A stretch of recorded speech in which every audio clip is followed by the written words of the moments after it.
Hello student, मैं DK Pandey. आज मैं एनटीए का आपका जूलॉजी का पेपर 98 नंबर पेपर जूलॉजी के बचे हुए क्वेश्चन आपके सॉल्व करा देता हूँ। बहुत ध्यान से समझिएगा, बिल्कुल टेंशन फ्री होकर बैठिए। हर एक क्वेश्चन में मैं ट्राई करूँगा कि कुछ का एटलीस्ट 5 क्वेश्चन मैं ऐड कर दूँगा, वो क्वेश्चन जो आपके एग्जाम में आने वाले हैं, है ना। तो अगर आप उसे सिस्टमैटिक वे में जैसे मैं बताने की कोशिश कर रहा हूँ ऐसे लिंक करोगे तो आपको एग्जाम देते समय बहुत बेनिफिट मिलेगा।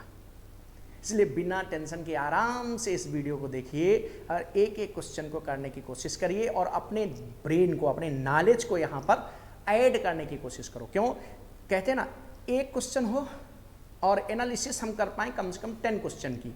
अगर इस तरह का आपका ब्रेन एक्टिव हो जाएगा तो आप पेपर को बहुत जल्दी से कर लोगे। सो खैर, हम लोग टाइम ना खराब करके सीधे डायरेक्ट क्वेश्चन की बात करते हैं। आराम से करते रहिए, पूरा आ जाएगा आपको। देखिए, सो सर ने बहुत से क्वेश्चन आपको करा दिए हैं, बाटनी सर ने, उनकी ज़रूरत नहीं है। जो रिमेनिंग क्वेश्चन हैं उनको मैं करा देता हूँ। तो देखो, पहले 91 क्वेश्चन होगा पेपर में और वैसे ये फर्स्ट क्वेश्चन है यहाँ पर। तो देखिए क्या लिखा है, which organ is oval in shape, has a dense covering and lies in the extra abdominal pouch। So देखो आंसर तो यहीं से क्लियर हो गया, एक्स्ट्रा एब्डोमिनल पाउच। सो आपको पता है ना, एब्डोमिनल कैविटी क्या होती है, 3rd मंथ में प्रेगनेंसी पीरियड में जब एम्ब्रियोनिक स्टेट में होता है एम्ब्रियो, तो 3rd मंथ में ये थोड़ा सा खिंच जाती है और क्या बनाती है, स्क्रोटम। उसी की बात कर रहा है। क्या कह रहा है, extra abdominal cavity, it's means ये स्क्रोटम की बात कर रहा है। Having 2 to 1.5 degree centigrades lower temperature than the body. और ध्यान दीजिए, स्क्रोटम का फंक्शन क्या होता था, ये टेम्परेचर, इसका बॉडी टेम्परेचर से ये बॉडी, इसके स्क्रोटम का टेम्परेचर क्या हो जाता है, ये टेस्टिस के टेम्परेचर को लगभग 1.5 से 2 डिग्री तक कम कर देता है, जो किसके लिए होता है, स्पर्मेटोजेनेसिस के लिए बेस्ट होता है। इसका मतलब पूरी बात तो क्लियर हो गई, यहां तो कुछ कहने की जरूरत ही नहीं थी। इसका मतलब ये बात कर रहे हैं किसकी, टेस्टिस की। सो अब जरा देख लेते हैं क्या कह रहे हैं कि which organ is oval in shape and has a dense covering, और डेंस कवरिंग से घिरा हुआ है। तो भाई देखो, मैं यहां क्वेश्चन आपको बना दूंगा, पहले आप इतना इसका आंसर तो समझ लीजिए। आंसर तो हो गया, आंसर कौन सा है, सी, टेस्टिस। 1 सेकंड के अंदर आई थिंक सारे स्टूडेंट इसको कर देंगे, इसमें कोई डिफिकल्टी नहीं है। लेकिन अब देखो, अब मेरी स्टाइल में इसके कुछ क्वेश्चन बनाने की कोशिश करो। क्या, सो पहली बात क्वेश्चन ये बन गया कि स्क्रोटम, ये एक्स्ट्रा एब्डोमिनल कैविटी का क्या है, नाम है यहां पर, इसको बोल देंगे स्क्रोटम। और स्क्रोटम कैसे बनता है, by the elongation of abdominal cavity. कब बनता है, 3rd मंथ के बाद क्लियर हो जाता है। इसी वजह से आपको मालूम है ना कि अगर एम्ब्रियोनल स्टेट में 3rd मंथ के बाद अल्ट्रासाउंड किया जाए, एक्सरे किया जाए, कुछ भी, तो आपको ये क्लियर हो जाएगा कि ये मेल चाइल्ड है या फीमेल चाइल्ड है। क्यों, क्योंकि यहां पर स्क्रोटम बन गया है। ओके, अब देखो, स्क्रोटम जब बन गया तो ये एब्डोमिनल कैविटी है और ये बन गया स्क्रोटम, और इस स्क्रोटम में क्या हुआ, टेस्टिस भी यहां पर बन जाते हैं, क्लियर हो जाते हैं 3rd मंथ तक। सो ये हो गया टेस्टिस। अब देखो, ये टेस्टिस, इसके अंदर डिसेंट, पहला क्वेश्चन देखिए, समझिए, टेस्टिस स्क्रोटम के अंदर डिसेंट होता है कब, 7th मंथ में। कौन से मंथ में, 7th मंथ में। कहां पर डिसेंट होगा और कहां आ जाएगा, यहां पे आ गया। हो गया। तो पहला क्वेश्चन, टेस्टिस का डेवलपमेंट कहां हुआ है, एब्डोमिनल कैविटी में। कब, 3rd मंथ में ही क्लियर हो गया था, ये बन गया था। लेकिन ये स्क्रोटम के अंदर कब आता है, स्क्रोटम के अंदर ये 7th मंथ में आता है। कैसे आता है, due to effect of testosterone. इसका मतलब ये फिर क्वेश्चन आ गया कि किस हार्मोन के इफेक्ट से नीचे आता है स्क्रोटम में, तो टेस्टोस्टेरोन के इफेक्ट से आता है। ओके, अगर ये फेल हो जाए और अगर ना आए तो क्रिप्टार्चिडिज्म। तो 3rd क्वेश्चन कौन सा हो गया, अगर ये if testis is fail to descent into scrotum, अगर टेस्टिस स्क्रोटम में आने से फेल हो जाए तो उसे क्या कहते हैं, क्रिप्टार्चिडिज्म कहते हैं। ये क्वेश्चन आपका बन सकता है। इससे रिलेटेड है ना। तो अब आपने देखा क्रिप्टार्चिडिज्म क्वेश्चन बन सकता है, कब टेस्टिस बन गया था, कब स्क्रोटम बन गया था और कैसे डिसेंट हुआ, ये आपको मैंने यहां पर बात बता दी है ना। अब जरा थोड़ा स्टा पे लेकर चलो। उसने कहा पाउच लाइक। सो भाई जरा बताओ ये स्क्रोटम कैसा है। उसने कहा कि वो किससे घिरा हुआ है, dense covering. Dense covering, testis dense covering से घिरा होता है क्या, ये क्वेश्चन बनेगा ना। तो जरा हमें बताओ ये स्क्रोटम है और ये टेस्टिस है, तो जरा देखते हैं कि स्क्रोटम में कौन कौन सी लेयर होती हैं और टेस्टिस में कौन कौन सी लेयर होती हैं। इससे क्वेश्चन बन सकता है, बहुत डीप बनेगा तो बनेगा। सो देखो वैसे तो मैं एक वर्ड में ही बता दूं, वो डेंस कवरिंग की जिसकी बात कर रहा है ट्यूनिका एल्ब्यूजिनिया की बात कर रहा है, ये एक लाइन में खत्म हो गया। लेकिन नहीं, एज आपको सारे क्वेश्चन सॉल्व करना है तो आपको यह देखना पड़ेगा कि कितनी लेयर स्क्रोटम में होती हैं और फिर कितनी लेयर टेस्टिस में है। बेस्ट क्वेश्चन बन जाएगा। सो देखो सबसे स्टार्टिंग से अगर हम बात करें स्क्रोटम की, सो देखिए आपको पता है साइज जो स्क्रोटम का होता है ना, ये टेम्परेचर को रेगुलेट करता है। सो ये क्या होगा, विंटर सीजन में ये इसका साइज कम हो जाता है और समर सीजन में इसका साइज इंक्रीज हो जाएगा।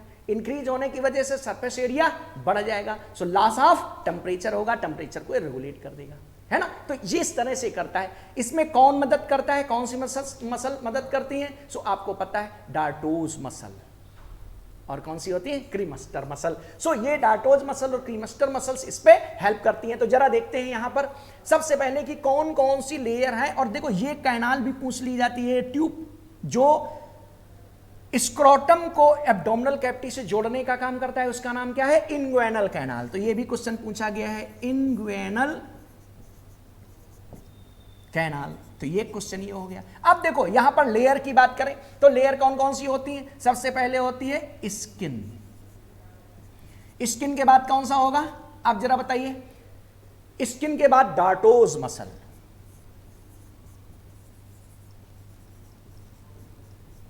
सो दूसरा लेयर कौन सा हो गया, डार्टोज मसल। डार्टोज मसल्स के जस्ट नीचे कौन सी होती है, बोलिए। सो एक्सटर्नल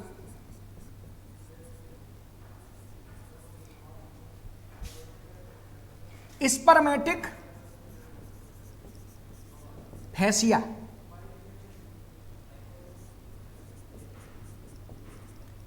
सो ये हो गया। अब जरा देखिए इसके बाद क्या होगा, कौन सी मसल, क्रीमस्टर मसल।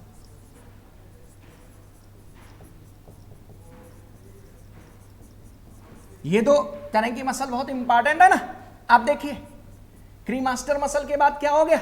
सो ये चीजें, ये तीनों मिलके क्या बनाती थी, स्पर्मेटिक कार्ड बनाती थी। अगर कनेक्टिव ट्यूब कनेक्टिव टिश्यू को ऐड कर दें इन तीनों के साथ तो क्या बन जाता था, स्पर्मेटिक कार्ड। और स्पर्मेटिक कार्ड से ही वास डिफरेंस जाता है आगे। सो ये भी क्वेश्चन बन सकता है। अब जरा देखिए इसके बाद अगर हम इन लेयर को देख लें तो ये लेयर आपको कहां मिलेंगी। अगर आपसे कहा जाए skin, dartos muscle, external spermatic fascia, cremaster muscle और इंटरनल स्पर्मेटिक फैसिया,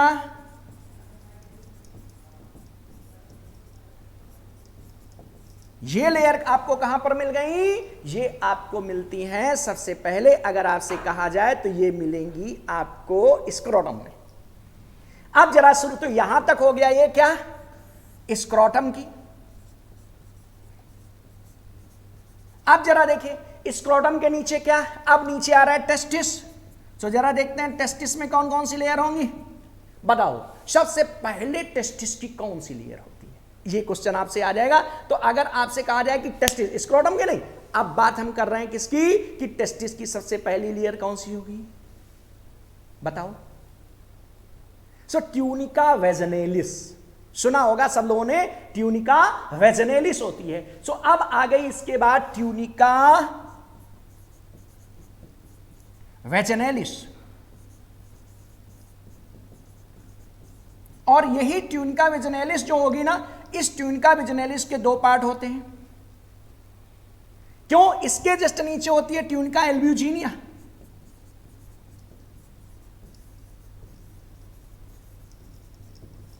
इसमें दो लेयर होंगी, एक पैराइटल होगी, एक विसरल। सो इसकी हो गई ये पैराइटल, और एक होगी विसरल। जो विसरल लेयर ट्यूनिका एल्ब्यूजिनिया के ऊपर व्रैप्ड होती, और यही कैसी होती है? सिक्रेट फ्लूइड, और यही फ्लूइड सिक्रीट करती है जिससे हाइड्रोसील हो जाता है ना।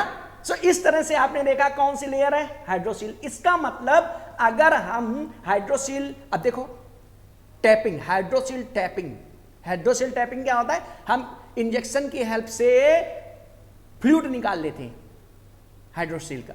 सो कैसे, कितनी लेयर हमने पंचर की है? So skin, dartos muscle, external spermatic fascia, cremaster muscle, internal spermatic fascia को कट कर दी, क्या किया? पंचर किया। ट्यूनिका वेजिनेलिस की पैराइटल लेयर को पंचर किया, और इसके बाद हमको मिल गया फ्लूइड, है ना। अब इस फ्लूइड को हम लोग निकाल लेते हैं। तो अगर पूछा जाए कि कौन सी लेयर टेस्टिस की किस समय, हाइड्रोसील टैपिंग के समय इफेक्टेड होती है, सो सिर्फ ट्यूनिका वेजिनेलिस होती है, उसकी फर्स्ट पार्ट, दूसरी नहीं। यहीं से यहीं फ्लूइड होगा और उसको हम निकाल लेंगे। अब क्या होगा? इसके नीचे कौन सी है? तो कौन सी लेयर? विसरल। ये विसरल है ना, जो विसरल ट्यूनिका वेजिनेलिस का जो विसरल पार्ट है, ये ही फ्लूइड्स को सिक्रीट करता है, ध्यान रखिएगा। अब आता है ट्यूनिका एल्ब्यूजिनिया, जिसकी बात इस क्वेश्चन में दी गई थी कि ये एक हार्ड कवरिंग से घिरा होता है। तो ये देखो व्हाइट फाइब्रस कवरिंग से बना होता है। क्या नाम है? Tunica albuginea. अब ट्यूनिका एल्ब्यूजिनिया के बाद अगर देखा जाए तो क्या होगा? इसके बाद भी एक लेयर होती है जिसको कहते हैं हम लोग, क्या बताओगे उसको?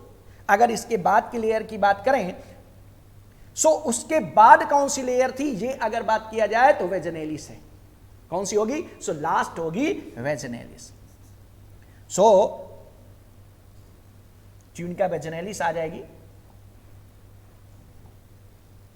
सो अब अगर इसमें हम देखते हैं तो यही लिख देते हैं ट्यूनिका,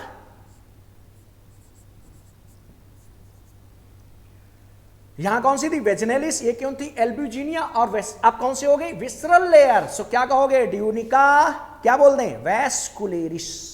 क्या वर्ड बोल देंगे? ट्यूनिका वैस्कुलेरिस। इतनी लेयर है। तो इसने जो हार्ड वर्ड यूज किया था वो किसकी वजह से? ट्यूनिका एल्ब्यूजिनिया की वजह से था। इतनी बात आपको करनी पड़ेगी। अब देखो इसके नीचे जैसे ट्यूनिका वैस्कुलेरिस आ जाती है, ये वैस्कुलर लेयर होती है, और अब पता है ना इसके नीचे क्या होगा? अब टेस्टिस का मेन स्ट्रक्चर हो गया, कनेक्टिव टिश्यू होगा, और वहां क्या होंगे? टेस्टिकुलर लोब्यूल्स होंगे, और टेस्टिकुलर लोब्यूल्स में कनेक्टिव टिश्यू और क्या होंगी? सेमनीफेरस ट्यूब्यूल होंगी। वो इंटरनल स्ट्रक्चर में आ जाएगा, वो नेक्स्ट क्वेश्चन में आएगा, मैं वहां आपको बता दूंगा। एक बार फिर से क्वेश्चन को समझ लीजिए। उसने कहा था कि कहां पर प्रेजेंट है structure? So extra abdominal cavity में है, वो इसका मतलब स्क्रोटम की बात कर रहा है, और एक हार्ड कवरिंग से कवर है, वो किसकी बात कर रहा था? ट्यूनिका एल्ब्यूजिनिया की बात कर रहा था, क्योंकि कवरिंग कैसी थी? ये एल्ब्यूजिनिया इसकी हार्ड कवरिंग होती है। देखो ये सारी लेयर्स आपको पता नहीं होंगी, हमें पता है।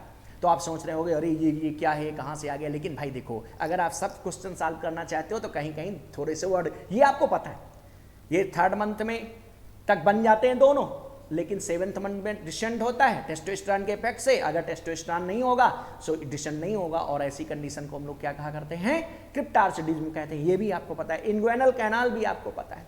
इसके बाद इसका साइज कम ज़्यादा होता है, तो उसमें कौन सी मसल हेल्प करती हैं? डार्टोज मसल, क्रीमेस्टर मसल, सब आपको पता है। इसके बाद आपको हमने बताया कि यहाँ पे जो ये इन्गुइनल कैनाल हो गया। अब हमने जो नई चीज आपको यहां पर बताने की कोशिश की है वो बताया कि सारी लेयर, क्यों? उसने थिन कवरिंग की बात, थिक कवरिंग की बात कही थी, हार्ड कवरिंग की बात। तो स्किन, डार्टोज मसल, इसके बाद external spermatic fascia, cremaster muscle, internal spermatic fascia, ये लेयर होती है। इसके बाद अगर हम चलेंगे तो टेस्टिस शुरू हो जाता है। इसका मतलब टेस्टिस की सबसे पहली लेयर कौन सी होती है? Tunica vaginalis. और ट्यूनिका वेजिनेलिस के दो पार्ट होते हैं, पैराइटल लेयर और विसरल लेयर। जो विसरल लेयर होती है कैसी होती है? फ्लूइड का सिक्रीजन करती रहती है। इसी वजह से अगर फ्लूइड ज्यादा भर जाएगा ना तो उसे हाइड्रोसील कहते हैं, और हाइड्रोसील ट्रैपिंग के द्वारा इसको निकाल लिए जाते हैं। तो देखो हाइड्रोसील के ऑपरेशन में किसी तरह की सेक्सुअल एबिलिटी में इफेक्ट नहीं पड़ता। क्यों? क्योंकि उस पर कोई भी वो लेयर या टेस्टिस इफेक्टेड नहीं होता, सिर्फ उसकी एक लेयर, उसका आधा पार्ट मींस पैराइटल तक क्या हो जाता है, टैपिंग की जाती है उसकी। अब इसके बाद क्या होगा, ट्यूनिका एल्ब्यूजिनिया होगी, जो कि मेन है, यही व्हाइट फाइब्रस कनेक्टिव टिश्यू की बनी होती है। और आपको पता है हर एक रिप्रोडक्टिव आर्गन में आउटर कवरिंग ट्यूनिका एल्ब्यूजिनिया होगी, जैसे कि आपको ओवरी में भी बताया जाएगा। ओवरी में सबसे पहले जेनाइटल इपिथीलियम, जर्मिनल इपिथीलियम होगी ना, और जर्मिनल इपिथीलियम के जस्ट नीचे ट्यूनिका एल्ब्यूजिनिया होगी, वो भी व्हाइट फाइब्रस कनेक्टिव। तो अगर आप उधर पूछा जाए तो भी बता सकते हो, तब कार्टेक्स और मेडुला होंगे। तो इस तरह से हो गया। लास्ट लेयर कौन सी होती है, ट्यूनिका वेस्कुलरिस होती है, जो हाईली वेस्कुलर लेयर है, ब्लड सप्लाइड होगी, ब्लड कैपिलरीज होंगी, आर्टरीज वेन सब, तो ये वेस्कुलराइज्ड हो गई। तो इस तरह से आपने देखा, इसका करेक्ट आंसर क्या है, चीट टेस्टिस। ओके, अब चलते हैं जरा नेक्स्ट क्वेश्चन 93 है, जो थर्ड क्वेश्चन आपका इसमें दिया होगा उसकी बात करते हैं। सो जरा चलते हैं।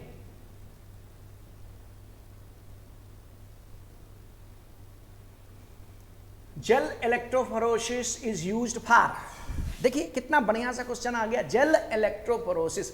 सबको पता है यार जेल इलेक्ट्रोफोरोसिस में क्या है, इलेक्ट्रोफोरोसिस का मतलब ही क्या होता है। हम लोग देखो, आप एक दिमाग में लगा लीजिए, हमने कहा था या आपने जब लेक्चर में सुना होगा, सो इलेक्ट्रोफोरोसिस में हम लोग क्या करते हैं, जब डीएनए के ढेर सारे डीएनए के सेगमेंट बना देते हैं, छोटे छोटे से पार्ट बना देते हैं।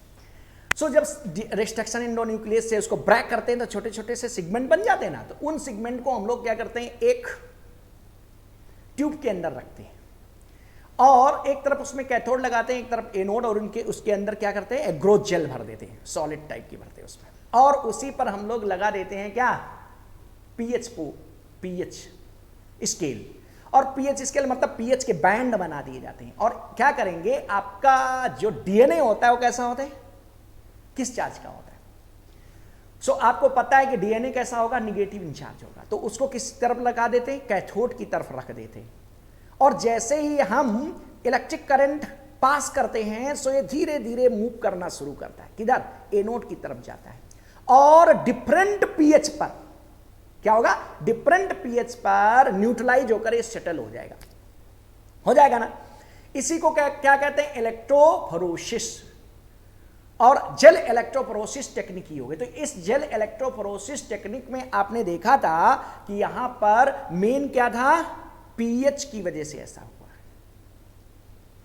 और इस तरह से वो डिफरेंट पीएच पर जाके न्यूट्रल हो जाते हैं ना, और अलग अलग सेगमेंट सेपरेट हो जाते हैं। इसका मतलब सेगमेंट को हम सेपरेट कर सकते हैं। तो ये तो टेक्निक थी तुम्हारी जेल इलेक्ट्रोफोरोसिस। सो अब देखो, इसमें दो तरह से हम लोग सेपरेट करते हैं, एक ग्रेविटेशनल टेक्निक भी होती है, उसमें सीधे हम डीएनए के छोटे छोटे पार्ट को वर्टिकल वे में धीरे धीरे एग्रोथ जेल में गिराते हैं, तो अपने मॉलिक्यूलर मास के भी आप पर वो सेटल हो जाते हैं। एक वो टेक्निक हो गई। और जब हम इलेक्ट्रोफोरोसिस टेक्निक यूज करते हैं, सो ये किस पर पॉइंट डिपेंड करती है, ये आपको पता है कि किस टेक्निक में होगी, आइसोइलेक्ट्रिक पॉइंट पर। आइसोइलेक्ट्रिक पॉइंट यहां पर क्या होता है, pH eight which charge particles lose their charge और लॉस देयर चार्ज, उसे क्या कहते हैं, इलेक्ट्रो।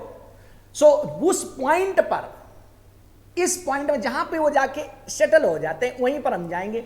सो इस तरह से आपने देखा कि पीएच की हेल्प से हम इसको सेटल करते हैं और डीएनए के टुकड़े अलग अलग हो जाते हैं। ये टेक्निक आपने खूब सुनी होगी, ज्यादा जरूरत नहीं है। इसका मतलब separation of the DNA fragment according to their size.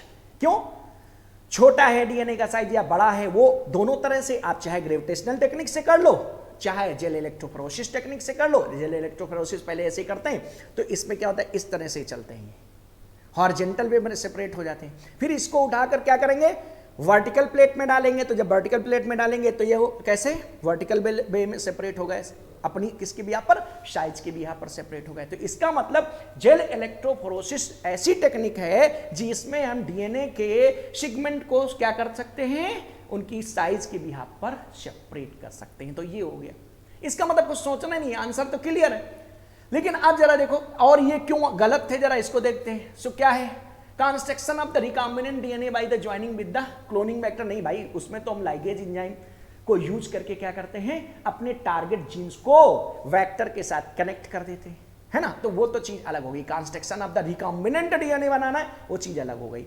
अब isolation of the DNA molecule, अरे भाई isolation of the DNA molecule कहां से आइसोलेशन करना है? अगर आपको मान लो इसी प्लेट से जेल एग्रोथ प्लेट से आपको इसको सेपरेट करता हो, कहीं से करना है तो इल्यूशन बोलते हैं उसको, ये थोड़ी ना बोलेंगे। इसका मतलब वो जेल इलेक्ट्रोफोरेसिस नहीं है। Cutting of the DNA so into fragment, ये तो हम लोग रिस्ट्रिक्शन इंडोन्यूक्लियस से काटते हैं, वो भी ये प्रोसेस नहीं है। इसका मतलब बच्चा कौन सा?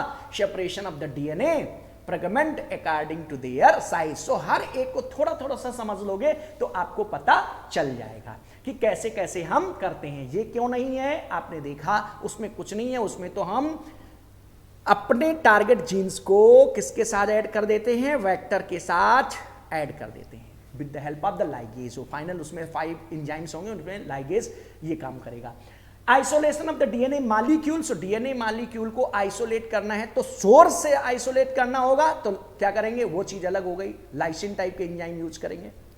और अगर हमें ग्रोथ प्लेट से सेपरेट करना है सो वो क्या होगा? इल्यूशन होगा। सो इल्यूशन हो गया, उस तरह से सेपरेट करते हैं, तो ये टेक्निक हो गई। Cutting of the DNA fragment अगर बात करी जाए तो क्या होगा? डीएनए के कट करने के लिए क्या रखते हैं हम लोग?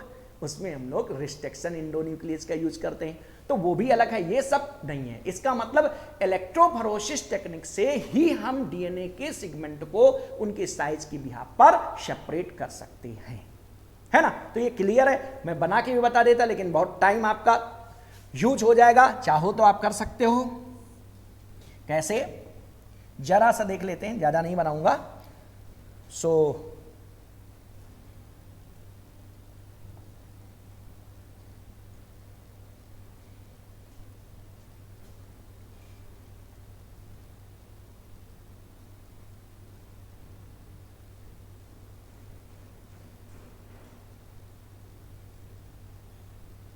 ये क्वेश्चन था यहां पे।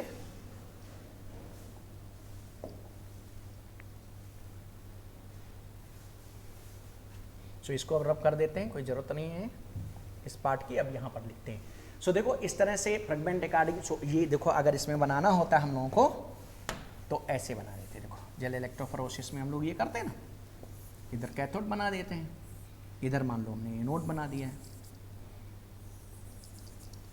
है ना? ये क्या था? कैथोड। ये क्या था? एनोड। इसमें ग्रोथ जेल भर देते हैं और पीएच स्पॉट यहां पर क्या करेंगे? अकॉर्डिंग टू पीएच इसको सेट कर देंगे। सो मान लो पीएच 7 है और इसके पे से 1 2 3 4 5 6 7 ऐसे हो गया, 8 9 10 11 12 13 14 ऐसे हो गया। सो अब क्या होगा? जैसे डीएनए सेगमेंट यहां पर रखे हैं ना छोटे छोटे अलग अलग, और आइसोइलेक्ट्रिक पॉइंट होगा। आइसोइलेक्ट्रिक पॉइंट का मतलब क्या है? वो पीएच जिस पर कोई भी चार्ज पार्टिकल क्या हो जाए। सो जैसे हम इलेक्ट्रिक करंट पास करेंगे ना तो ये सब यहाँ पे आके अपने साइज ऐसे ऐसे कलेक्ट हो जाते हैं, कहीं पे एक कहीं पर दो ऐसे इलेक्ट्रिक हो जाएंगे। सो ये सेपरेशन हो गया। बाद में क्या करेंगे? इसी को उठाकर अगर हम एक इस तरह की प्लेट ले लेते हैं, ग्रोथ जेल प्लेट, और यहाँ ट्रॉफ यूज कर लेंगे और यहाँ से इस डीएनए के सेगमेंट को हम इस ग्रोथ जेल प्लेट में डालें तो जैसे ये आएंगे ना तो डीएनए अपने साइज के बिहाफ पर क्या होंगे? ये यहां पर अरेंज हो जाएंगे। That is the method which we use for the separation of the DNA in electrophoresis technique. Okay, तो ये क्वेश्चन था, आप कर लोगे, मेरी समझ में बहुत आसान है। और सारे पॉइंट्स को भी इसको जोड़ने की कोशिश करना। नेक्स्ट पॉइंट देखते हैं, तो आप कौन सा क्वेश्चन होगा? 105 क्वेश्चन होगा आपका, आप लोग उसमें देख लेना। इसमें 15 नंबर क्वेश्चन होगा, तो चलते हैं।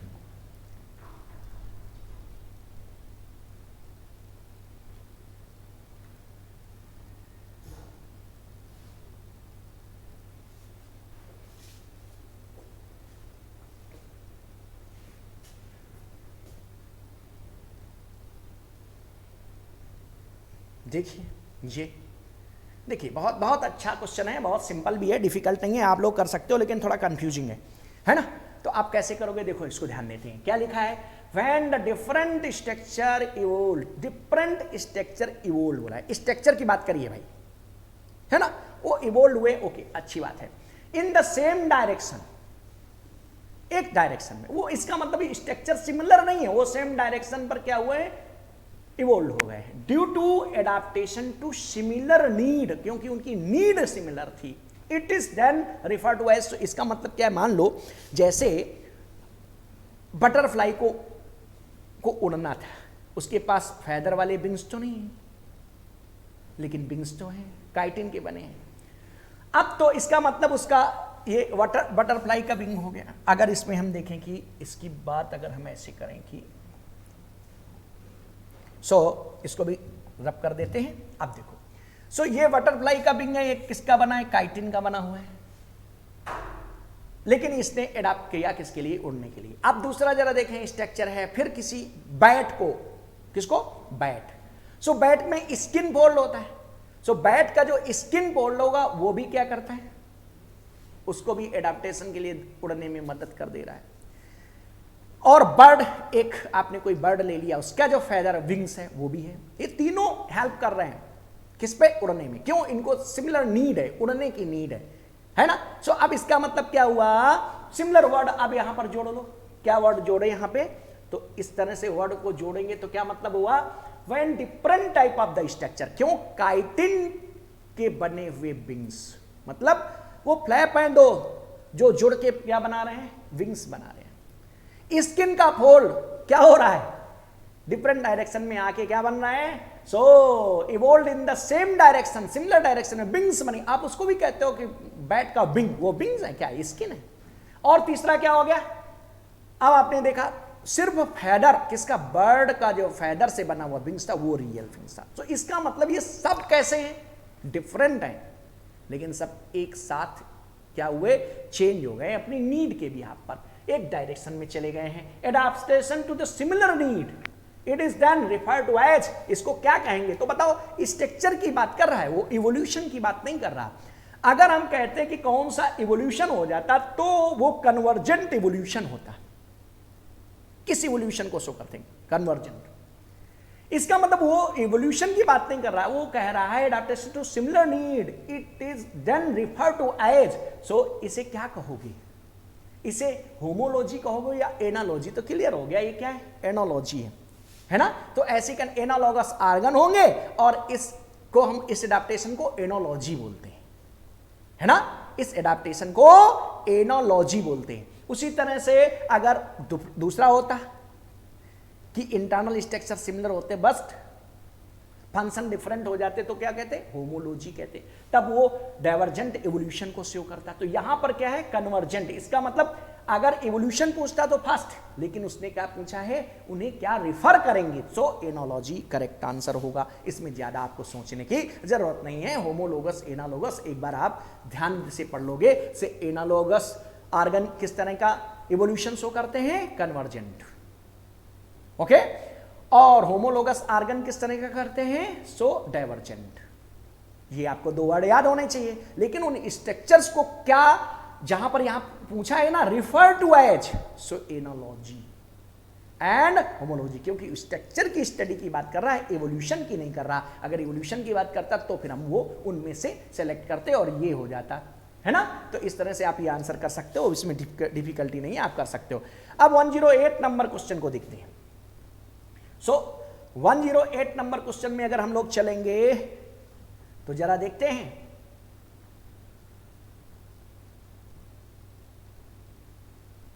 ये 108 मीन्स 18 नंबर है। अब देखो इसमें फिर ध्यान से आप लोग समझना, बहुत जल्दी और अच्छे से करने की कोशिश करना है। देखिए इसमें क्या है, which of the following character is equal to the unique to Mollusca, वो करेक्टर जो मोलस्का में अनयूनिक नहीं पाया जाता, आप ऐसे समझ लो। सिंपल वे में देखो, ये आप देखो कैनाल सिस्टम कहां होता है, अरे भाई कैनाल सिस्टम किसका है, पोरीफेरा का करेक्टर है। ये कहां मोलस्का में आ गया भाई। अगर वाटर वेस्कुलर सिस्टम होता तो इकाइनोडर्मेटा का होता, वो भी ऐड कर लो यहां पे। अब कह रहा है मेंटल कैविटी, अभी बात करेंगे क्योंकि यही आंसर है ना। लेकिन आप सोचो स्यूडोसील, अरे सीडोसीलोम इसके एलिमेंथीज में होती है ना। प्लेटी एलिमेंथीज के मेंबर कैसे होते हैं, एसिलोमेट, ट्रिप्लोब्लास्टिक एसिलोमेट। इसके एलिमेंथीज के कैसे होते हैं, सीडोसिलोमेट होते हैं। इसके बाद कैसे होते हैं, सब ट्रूसिलोमेट होते हैं। उसमें आपको पता है एनेलिडा, आर्थ्रोपोडा, मोलस्का कैसे होते हैं? वो होते हैं सीजोसिलोमेट। इसके बाद वाले कैसे होते हैं? इकाइनोडर्मेटा से लेकर के कार्डेटा तक के कैसे हो जाएंगे? किस तरह की सीलोम होगी? सीजोसील, इंट्रोसील। सो इकाइनोडर्मेटा से लास्ट वाले इंट्रोसील और उसके पहले वाले कैसे हो गए? सीजोसील। लेकिन एस्के एल्वेंथिस, इसका मतलब ये भाई एस्के एल्वेंथिस नहीं, मोलस्का की बात कर रहा है भाई, तो यहां सीडोसील्स का कोई मतलब नहीं है। कॉलर सेल पोरीपेरा में पाई जाती है भाई, है ना, इसका मतलब ये भी ये कोई भी करेक्टर मैच नहीं करता, तो आप ऐसे ही मेंटल कैविटी रख दे सकते हो। सो आंसर ऐसे आ गया। मतलब दो तरह से आंसर निकालते हैं। पहला तरीका ये होता है कि हमें डायरेक्ट पता है, जैसे मुझे पता था, एक बार देखा पता चल गया मेंटल कैविटी होता है, तो आप कर दोगे। लेकिन दूसरा तरीका होता है कि ये यहां नहीं है, ये यहां नहीं, ये नहीं है, तो ये होगा, ऐसे भी कर सकते हो। तो अब मान लो कुछ बच्चे नहीं समझ पा रहे मेंटल कैविटी क्या है, तो देखो मोलस्कन का क्या कैरेक्टर है। मोलस्कन, मोलस्कस, इट्स मींस इनकी बॉडी कैसी होती है? सॉफ्ट बॉडी होती है। और जो सॉफ्ट बॉडी होती है ना, उसकी जो स्किन होती है, बॉडी कवर, उस सॉफ्ट बॉडी कवर को हम लोग क्या कहते हैं? मेंटल या पीलियम। और ये मेंटल या पीलियम क्या करता है? ये कैल्शियम कार्बोनेट का सिक्रीजन करता है, जिससे उसके ऊपर क्या बन जाता है? शेल बन जाता है। कैल्शियम कार्बोनेट का हार्ड कवरिंग बन जाता है, सेल। अब देखो ये सेल है और ये क्या है? मेंटल मींस पीलियम, बॉडी कवर, और इन दोनों के बीच में थोड़ी सी जगह है, इसको क्या कहेंगे? Mantle cavity. तो ये मेंटल कैविटी कहां होती है? मेंटल कैविटी मोलस्का का कैरेक्टर हो गया। अब देखो दूसरी बात ये भी है, इस मेंटल कैविटी में क्या होता है? तो बहुत इंटरेस्टिंग बात है, दो क्वेश्चन बन सकते हैं। मेंटल कैविटी में गिल पाया जाता है, और जानते हो ये बहुत इंटरेस्टिंग पॉइंट है, यहां जो गिल पाया जाएगा वो मेंटल कैविटी में जो गिल प्रेजेंट होता है वो सिर्फ रिस्पिरेशन में हेल्प नहीं करता, एक्सक्रीजन में भी हेल्प करता है। इस वजह से बहुत इंपॉर्टेंट पॉइंट है। वैसे इसके एक्सक्रीटिव ऑर्गन क्या होते थे? ऑर्गन ऑफ बुजेनस एंड कैबर्स ऑर्गन, ये होते हैं। लेकिन गिल भी एक्सक्रीटिव ऑर्गन होता है। वो कहां पाया जाता है? मेंटल कैविटी में। क्वेश्चन कई बार पूछा गया है, तो अगर आप इसको मेंशन कर लोगे ना तो मजा आ जाएगा आपको, अच्छा हो गया। इसका मतलब मेंटल कैविटी दिया था, लेकिन अब अगर गिल भी आ जाएगा ना कि कहां पाया जाता है, gill is excretive and respirative organ in which animal? So answer mollusca. दूसरा, gill which is excretive and respirative, it is found in which place? Answer mantle cavity. याद रहेगा ना? तो इस तरह से ये क्वेश्चन आप बढ़िया कर सकते हो। जबकि रिस्पिरेशन के लिए उसमें लंग्स भी होता है, गिल भी होता है, दोनों चीजें। अगर टेरेस्ट्रियल होंगे तो उस समय जब ये टेरेस्ट्रियल स्पेस में आ जाते हैं तो लंग्स का यूज करते हैं, और अगर वाटर में होते हैं तो गिल का यूज करते हैं। तो ऐसे हो गया। इसका मतलब ये तो बहुत बढ़िया क्वेश्चन था और आसानी से आप कर सकते हो, कोई प्रॉब्लम नहीं होगी। ओके, अब जरा देखते हैं नेक्स्ट। अब इसके बाद कौन सा क्वेश्चन होगा? ये हो गया था आपका 18 क्वेश्चन। अब आते हैं 23 नंबर क्वेश्चन में। 23 नंबर क्वेश्चन का मतलब कौन सा होगा आपकी उस पे? 113 होगा। कौन सा होगा? अगर आप बुक में देखोगे तो 113 नंबर क्वेश्चन होगा, और वैसे 23 नंबर क्वेश्चन होगा। तो जरा देखते हैं 23 number question.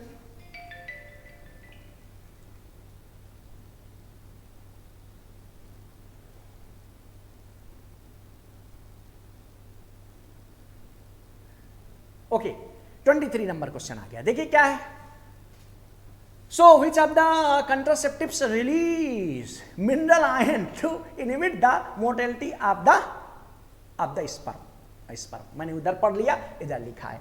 Which of the contraceptive release minerals ion to inhibit the mortality of the sperm? ये क्वेश्चन पूछा गया यार। मिनरल आयन तो अब क्वेश्चन में क्या करना है? अब क्यों देखें इसको? एक लाइन में हो गया, क्योंकि वो कॉपर टी दिखा हुआ है ना, तो आंसर तो क्लियर हो गया। मतलब ऐसे देखो, खत्म। जूलॉजी अगर आपको या बायोलॉजी अच्छे से आती है ना तो बस क्वेश्चन बड़ा, आंसर हो गया। लेकिन फिर भी हर चीज को समझना है। जरा कंट्रासेप्टिव्स के लेबल देख लें, और कंट्रासेप्टिव लेबल्स के बिहाफ पर अगर क्वेश्चन आ जाए तो आप समझ लो, ऐसे समझ लो। ये क्या होता है? ये बैरियर्स में आता है, और जो बैरियर्स होते हैं ना उनमें से आप देखेंगे, अगर इसको देखें तो बैरियर है, ये किसी तरह का केमिकल सिक्रीट नहीं करता है ना। बैरियर्स हो गए। अब होगा केमिकल, उनमें से तमाम फोम, टेबलेट्स, तमाम चीजें आती हैं, वो हो गया। इसके बाद क्या होता है? अब बोलो। अब थर्ड नंबर में आता है इंट्रा यूटेराइन डिवाइसेस, जो कि हम यूट्रस के अंदर फिट करते हैं। और इंट्रा यूटेराइन डिवाइसेस 3 तरह की होती हैं। एक पहली तरह की होती है जो कैसी होती है, फर्स्ट टाइप की होती है इनर टाइप, जिसमें पता नहीं है कि वो किस तरह से कंट्रासेप्शन का फंक्शन करती है ना, लेकिन एग्जैक्टली क्या वो यूट्रस के शेप को चेंज कर देती है, म्यूकस ज्यादा सिक्रीट होने लगता है, क्या करती है वो क्लियर नहीं, खैर उसकी बात मत करो। तीसरी क्या हो गई, तीसरे होते हैं आपके कौन से, कापर रिलीजिंग, इन्हीं को क्या कहते हैं, कापर टीज। ये अपने साइज के बिहाफ पर इनके डिफरेंट टाइप होते हैं, मल्टीलोटेड कापर, कापर 280, सब ढेर सारे होंगे, तो वो साइज के बिहाफ पर कोई मतलब नहीं है। उसमें क्या होता है, स्क्वायर सेंटीमीटर एरिया होता है ना, एमएम में एरिया होता है, उस एरिया से क्या होगा, कापर आयन रिलीज करते रहते हैं। और जानते हो कापर आयन क्या करता है, स्पर्म को मारने का काम कर सकता है, टॉक्सिक है। इसका मतलब वो कापर रिलीज होते रहते हैं आयन, और जैसे स्पर्म जाएंगे तो क्या हो जाएंगे, killed by the copper ion. तो यही कापर टी हो गया। क्यों, कापर आयन क्या हो गया, मिनरल आयन हो गया ना। अब जरा देखिए, अब आता है ओरल कंट्रासेप्टिव्स। ओरल कंट्रासेप्टिव्स का मतलब होता है टेबलेट्स। सो ओरल कंट्रासेप्टिव्स में अब ये सहेली टेबलेट आ गई है ना, ये लखनऊ में से बनाई गई ना। सो ये आपको पता है कि सहेली टेबलेट कैसी होती है, नॉन स्टेरॉयडल टाइप। ये मींस प्रोगेस्टिन टेबलेट है, ये बहुत इफेक्टिव टेबलेट होती है ना। 1 वीक में 1 टाइम यूज करते हैं, एक बार स्टार्टिंग में 2 यूज कर ली जाती है, इसके बाद हर मंथ हर वीक 1 यूज की जाती है। तो ये क्या है, ओरल कंट्रासेप्टिव्स है। ओरल कंट्रासेप्टिव में से सहेली बेस्ट है, टेबलेट है ना। तो एक ये हो गई, CDRI लखनऊ ने बनाया ना, इसको सबको पता होगा शायद, तो अगर क्वेश्चन आ जाए तो ध्यान रखना और देखना ध्यान से, नॉन स्टेरॉयडल होती है ये। इसका मतलब ये क्या है, इसमें प्रोगेस्टिन होता है ना, सिंथेटिक प्रोगेस्टिन। सो इस तरह से आपने देखा है प्रोगेस्टिन टेबलेट होती है। और नार प्लांट क्या है, अब देखो तो लास्ट कौन से हो गए, ऐसे कंट्रासेप्टिव्स जो क्या होता है, सब डर्मल होते हैं। सब डर्मल का मतलब क्या होता है, इंजेक्टेबल नहीं कह रहा हूं, इंजेक्टेबल अलग है, उसमें इंजेक्शन यूज किए जाते हैं। और सब डर्मल का मतलब क्या होता है, जो स्किन के नीचे कट बनाकर लगा दिए जाते हैं। और उन्हीं में आता है कौन सा, नार प्लांट। कौन सा आता है, तो अगर इसमें देखा जाए सो नार प्लांट कंट्रासेप्टिव्स होता है। और नार प्लांट कंट्रासेप्टिव्स किससे बना होता है, इम्प्लेनान भी याद होगा, नार प्लांट और इम्प्लेनान 2 होते हैं। सो नार प्लांट जो होता है ना, ये 6 सिलिकॉन की ट्यूब का बना होता है, और इसमें प्रोगेस्टिन भरा होता है ना। सिंथेटिक प्रोगेस्टान को प्रोगेस्टिन बोलते हैं। रिवेनोगेस्टिन एंड अल्फा कीटो डिसोगेस्टिल 2 तरह के होते हैं, पता है ना, 2 तरह के प्रोगेस्टिन, सिंथेटिक प्रोगेस्टिन है। सो इसमें क्या होगा, प्रोगेस्टिन भरे होते हैं किसके अंदर, सिलिका की 6 निडल होती हैं उसके अंदर। वो धीरे धीरे क्या करती रहती हैं, अपना धीरे धीरे प्रोगेस्टिन को सिक्रीट करती रहती है। जिससे प्रोगेस्टान का लेवल अगर ज्यादा बना रहेगा ना, तो इंडोमेट्रियम स्लैग ही नहीं होगी, इसका मतलब मैच्योरेशन नहीं होगा, और ऐसी कंडीशन में प्रेगनेंसी के चांस नहीं होते। 3 साल तक इफेक्टिव बनी रह सकती है। इसी प्रकार इम्प्लेनान होता है एक दूसरा, जो इंट्राडर्मल होगा उनमें दूसरा, उसमें एक ही नीडल होती है, वो भी उसमें क्या करते हैं, इम्प्लेनान में हम लोग भर देते हैं अल्फा कीटो, बताया अभी वो तो येसोडेस्टिल। सो उसमें दूसरा है, मीन्स आप ऐसा समझ लो कि जो अब ये है, इसमें प्रोगेस्टान है, उसमें भी प्रोगेस्टान होगा, लेकिन उसमें कितनी, एक सिंगल नीडल है। और सिंगल नीडल जो बड़ी नीडल की हेल्प से उसको स्किन के नीचे इम्प्लांट कर दिया जाता है, और वो धीरे धीरे अल्फा कीटो डेसोग्रेस्टिल नाम का जो सिंथेटिक प्रोगेस्टान है उसे सिक्रीट करती रहती है। तो 2 हो गए, नार प्लांट और इम्प्लेनॉन 2 होते हैं। तो इसमें नार प्लांट, अब उसने पूछा था कापर आयन कौन सिक्रीट करता है, तो ये करता है ना। इसका मतलब ये बैरियर कंट्रासेप्टिव है, ये कापर टीज है जो कापर रिलीजिंग हो गया, सो ये हो गया इंट्रा यूटेराइन हो गया। ये क्या है, ओरल कंट्रासेप्टिव्स है, और ये क्या है, सब डर्मल है ना। और इंजेक्टेबल जिसमें इंजेक्शन होते हैं वो नहीं दिए बस, और सब दिए थे एक तरह से, तो आपको ये मिल गया, इसी पे आपको आंसर लगा देना है। अब एक बार समरी जैसा पढ़ लेना, जैसे मैंने बताया कि किस तरह के होते हैं। ओके, अब इस तरह से आपका आंसर ये हो गया और आप आसानी से कर सकते हो। अब जरा देखते हैं कौन सा नंबर क्वेश्चन आ गया। 20 कौन सा था ये हो गया 23 नंबर क्वेश्चन। और 23 के बाद आप आता है 25 मीन्स 15 नंबर क्वेश्चन। तो 15 नंबर क्वेश्चन में चलते हैं।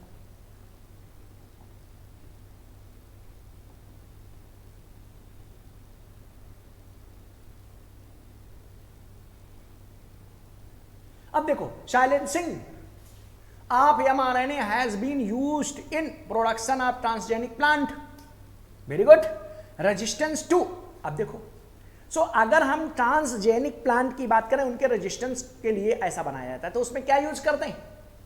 आपको पता है कि उस पे हम लोग RNAi जानते हो, निमेटोड्स होते हैं ना, जो कहां पर पाए जाते हैं? जो सॉइल में पाए जाते हैं। बताओ, सॉइल में पाए जाने वाले फ्री लिविंग कुछ निमेटोड्स हैं, और वो निमेटोड क्या नहीं कर पाते? उनकी ग्रोथ के लिए एक स्पेशल प्रोटीन की जरूरत होती है। और वो प्रोटीन कहां हो सकती है? किसी भी यूकैरियोट्स, किसी भी प्लांट के अगर बॉडी के अंदर वो चला जाए, रूट में या कहीं पे, तो वहां पे ये प्रोटीन बना सकता है। लेकिन ये स्वयं उस प्रोटीन को बना नहीं पाता। इसका मतलब निमेटोड की ग्रोथ के लिए जो इंपॉर्टेंट प्रोटीन है, वो निमेटोड स्वयं नहीं बना पाता। इसलिए ये क्या करता है? ये किसी प्लांट के अंदर, किसी भी टोबैको प्लांट ले लो, सब में करता है, लेकिन आप मेनली टोबैको प्लांट समझ लो या किसी में, तो क्या करते हैं कि ये उसके अंदर एंट्री कर जाता है और वहां पे क्या करेगा? नोड बना देता है। क्यों? ये दो काम करता है। एक तो स्टिमुलेट कर देता है सेल डिवीजन को, जिससे वजह सेल का ऐसे कैंसर टाइप की सेल बन जाती है, नोड बन जाता है। और वहां पर जाने के बाद ये अपने जीन से निमेटोड, मोलाइडी गायनी इनकोजेनाइटा नाम सुना है? इसका नाम है मोलाइडी गायनी इनकोजेनाइटा, ऐसा नाम आप यूज कर लीजिए। वो निमेटोड होता है, और ये निमेटोड क्या करता है? एमआरएनए को प्रोड्यूस करता है। देखो, मैं पूरा बात बता दे रहा हूं यहां। ये क्या करेगा? ये एमआरएनए को प्रोड्यूस करता है। देखो,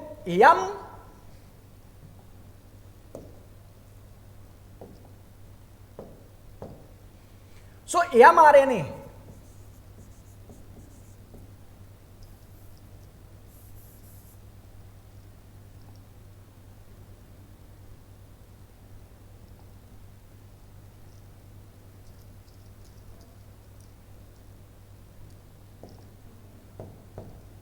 देखो, ये क्या होगा? इसने अपने जीन्स को इंट्रोड्यूस कर दिया। कहां पर? सेल के अंदर। एक किसी कट में, मान लो रूट वाले रीजन में कट था या कुछ था, वहां से इसने क्या कर दिया? अपने जीन्स को एंट्री किया, और जीन्स ने क्या बनाया? ट्रांसक्रिप्शन किया, एमआरएनए बना दिया। एमआरएनए क्या करता है? ट्रांसलेशन करेगा, और ट्रांसलेशन से क्या बन जाएगा? प्रोटीन। यहां ट्रांसक्रिप्शन हुआ, यहां ट्रांसलेशन हुआ, और क्या बन गई? प्रोटीन। और इस प्रोटीन की हेल्प से क्या होगा? ग्रोथ। इसमें क्या होगा? जो इसके एग होंगे, जो लार्वा बनेंगे, वो सब क्या करेंगे? ये ग्रोथ करेंगे। इसका मतलब निमेटोड की ग्रोथ के लिए जो प्रोटीन थी वो मिल गई।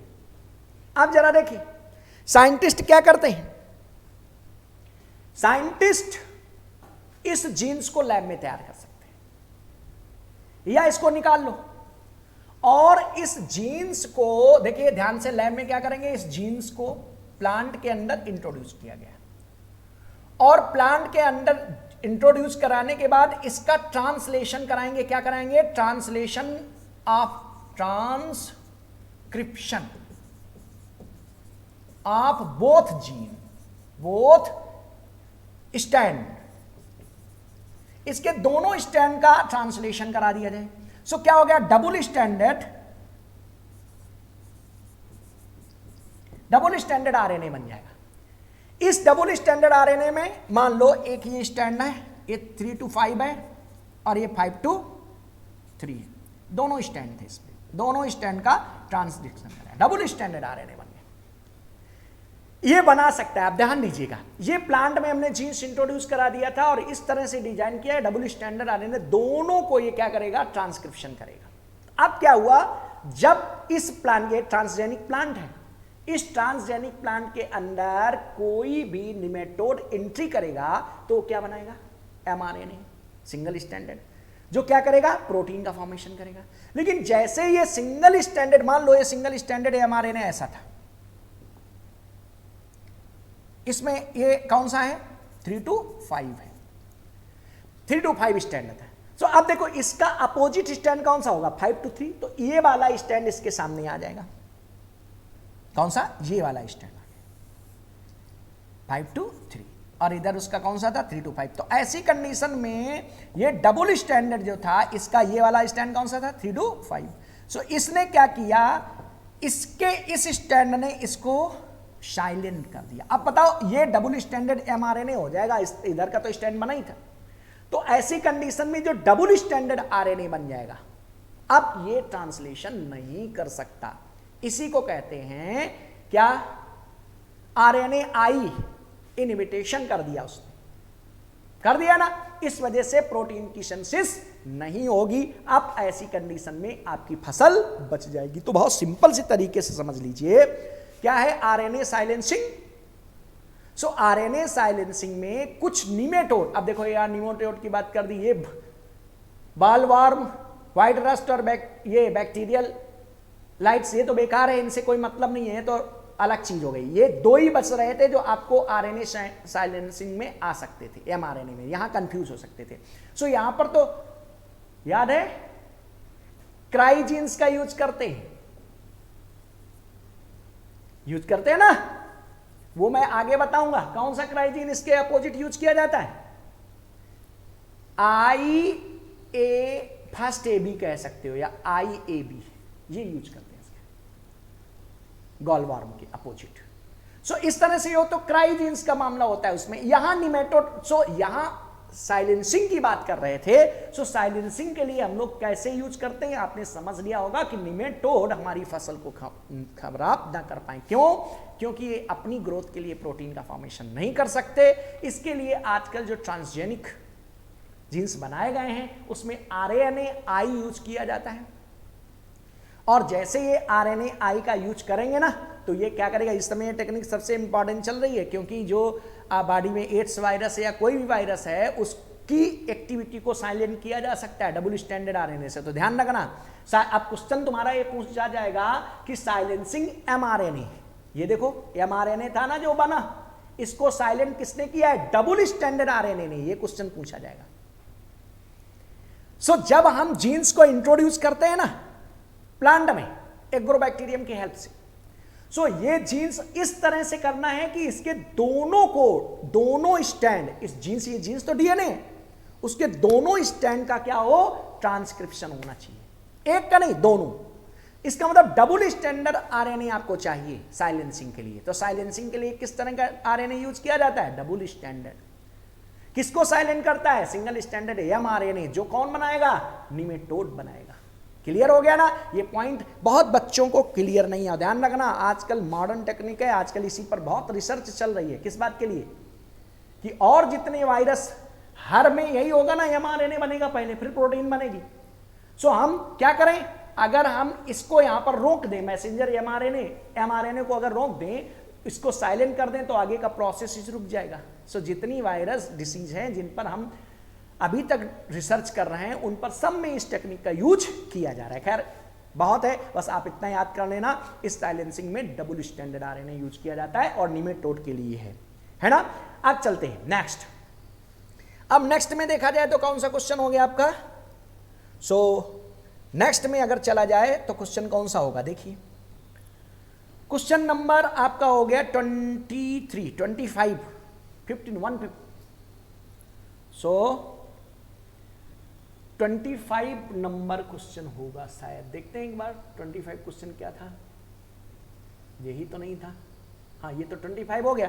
25 के बाद अब क्वेश्चन नंबर है 119, मींस 29 नंबर क्वेश्चन।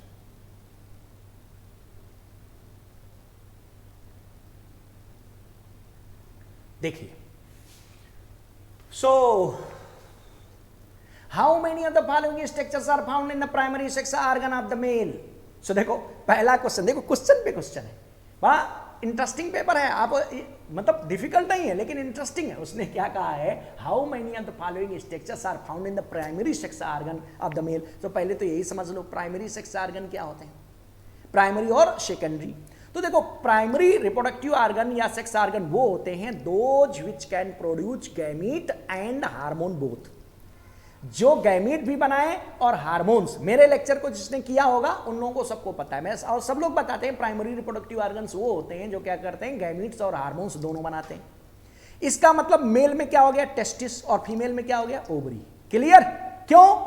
इसका मतलब उसने कहा how many of the following status are found in primary sex organ. So आपका क्लियर हो गया कि प्राइमरी सेक्स ऑर्गन का मतलब है क्या, प्राइमरी सेक्स ऑर्गन का मतलब हो गया टेस्टिस, और देखिए जरा ध्यान से, ये हो गए टेस्टिस।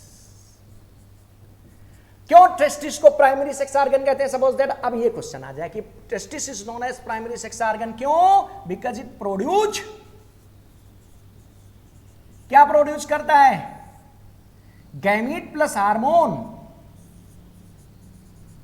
गैमीट का मतलब सो क्या बताओगे, यहां स्पर्म,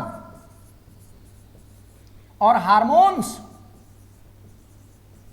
कौन कौन से हार्मोन्स प्रोड्यूस करता है, टिम, मेरी टिप्स समझ लोगे, आ जाएगा, testosterone inhibin and Mullerian inhibiting hormone. So टिम, टेस्टोस्टेरोन सबको पता है, इनहिबिन और Mullerian duct inhibiting hormones, Mullerian duct inhibiting hormones are factor. ये हो गया ना, मुलेरियन डक्ट मालूम है ना, मुलेरियन डक्ट क्या करती है, सारे फीमेल रिप्रोडक्टिव डक्ट का फॉर्मेशन करती है। मींस चाहे वो फैलोपियन ट्यूब हो या यूट्रस हो या वेजाइनल ट्यूब हो, हर ट्यूब को कौन बनाती है, मुलेरियन डक्ट। लेकिन मेल में इसका क्या काम है, नहीं होगा ना, तो उसको क्या करना पड़ेगा, इनहिबिट करना पड़ेगा। तो कौन सिक्रीट करेगा, टेस्टिस। टेस्टोस्टेरोन तो मेन एंड्रोजन है, आपको पता है। इनहिबिन ये ओवर एक्टिविटी ऑफ एफएसएच को कंट्रोल करता है। तो देखो यहां पर हार्मोन्स भी आपके कंट्रोल हो गए। अब इस वजह से इसको प्राइमरी रिप्रोडक्टिव ऑर्गन कहते हैं। क्लियर? पहला पॉइंट अगर पूछा जाए, testis is the main primary reproductive organ और primary sex organ of the male, why? So answer is this. ये आंसर अब दे देना, ये सिंपल आंसर है लेकिन आ सकता है। देखिए नेक्स्ट, अब उसने फिर से कहा है क्या, उसने कहा, अब क्वेश्चन पे आ जाओ, found in the primary, how many of the following structures are found in primary sex. अब देखो बच्चे इसमें कंफ्यूज हो जाएंगे, क्यों? The network of the small tubes, Leydig cell, blood vessel, seminiferous tubule. अब इसमें कौन कौन से पाए जा रहे हैं? अरे भाई, तो इसमें तो सारे स्ट्रक्चर्स दिख रहे हैं, लेकिन जरा समझेंगे कि इसमें कौन कौन से स्ट्रक्चर हैं और कौन कौन से होंगे। ये अगर आपसे पूछा जाए तो देखो, ब्लड वेसल होती है, लिडिक सेल होती हैं, सेमनीफेरस ट्यूब्यूल्स होती हैं, और network of the small tubules क्या हैं, इसको समझो। लेकिन मैं तुम्हें ढंग से बता देता हूं, इसका मतलब इसका आंसर 4D। ओके, लेकिन अब इससे काम थोड़ी ना चलेगा, आपको जैसे मैं बता रहा हूं वैसे पूरी बात समझना है। इसका मतलब टेस्टिस, देखो मैंने कहां तक, टेस्टिस की लास्ट लेयर तक बता दिया था पहले क्वेश्चन में, उसी से आगे उठा लो। Internal structure of the testis देखें। So internal structure of the testis में देखा जाए तो आपको पहले दो चीजें देखनी है, क्या? डक्ट। इंटरनल स्ट्रक्चर में अगर हम बात करें तो डक्ट। सो ये हो गया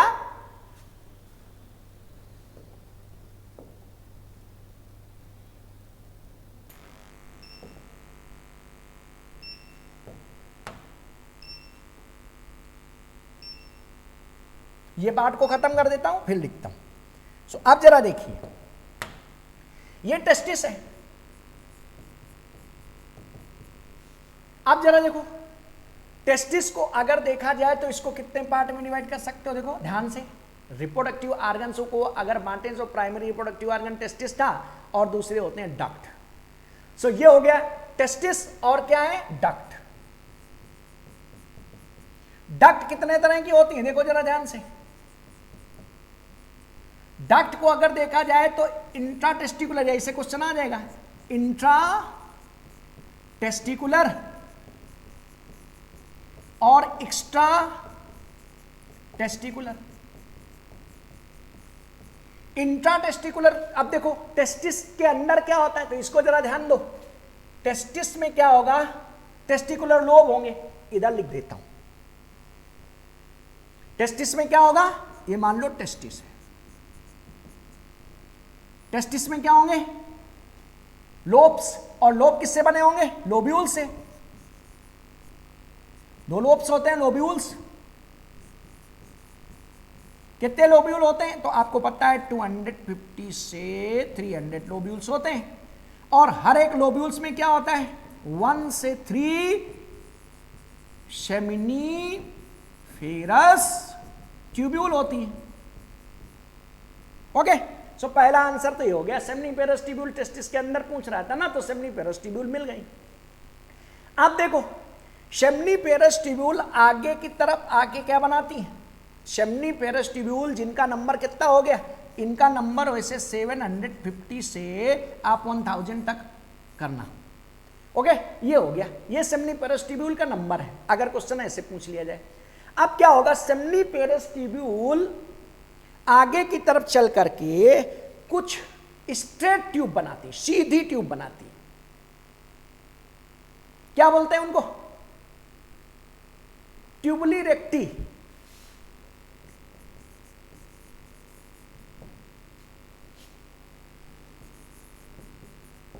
और ये ट्यूबुली रेक्टी कितनी होती हैं, स्ट्रेट ट्यूब है।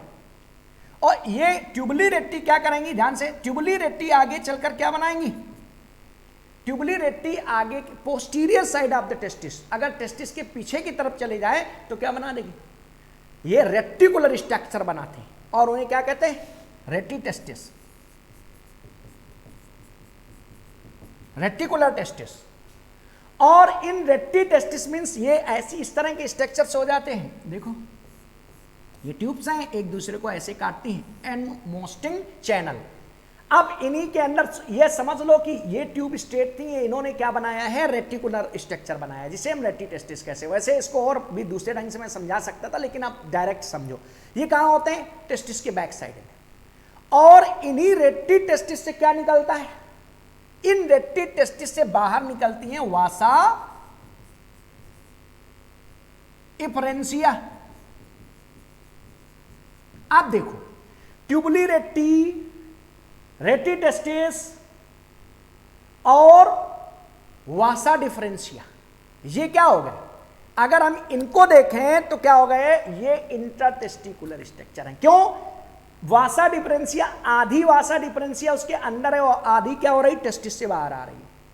इसका मतलब वासा डिफरेंशिया की बात किया जाए तो इंट्राटेस्टिकुलर और एक्स्ट्राटेस्टिकुलर दोनों में आ जाती है। अब क्या होगा, वासा डिफरेंशिया क्या बनाती है, इसका मतलब हम इसको भी, वासा डिफरेंशिया को भी यहां रख सकते थे। और वासा डिफरेंशिया क्या बनाती है, इपी, ये देखो बाहर आ गए, इपीडिडाइमस। और इपीडिडाइमस क्या बनाएगी, इपीडिडाइमस आगे की तरफ चल करके क्या बनाएगी, वासा डिफरेंशिया। अब जरा ध्यान दो, मैंने कहा था वासा डिफरेंशिया स्पर्मेटिक कार्ड के अंदर से ऊपर एब्डोमिनल कैविटी में एंट्री करती है। और स्पर्मेटिक कार्ड कैसे बना था, सो हमने कहा था स्पर्मेटिक कार्ड बनाने के लिए कौन सी मसल थी, क्रीमेस्टर मसल, और उनके बाहर कौन सी थी, external spermatic fascia fibre, internal spermatic fascia और कनेक्टिव टिश्यू मिलकर बनाए थे। अब ये मान लो ट्यूब बन गई स्पर्मेटिक कार्ड, इसके अंदर क्या है, वास डिफरेंस।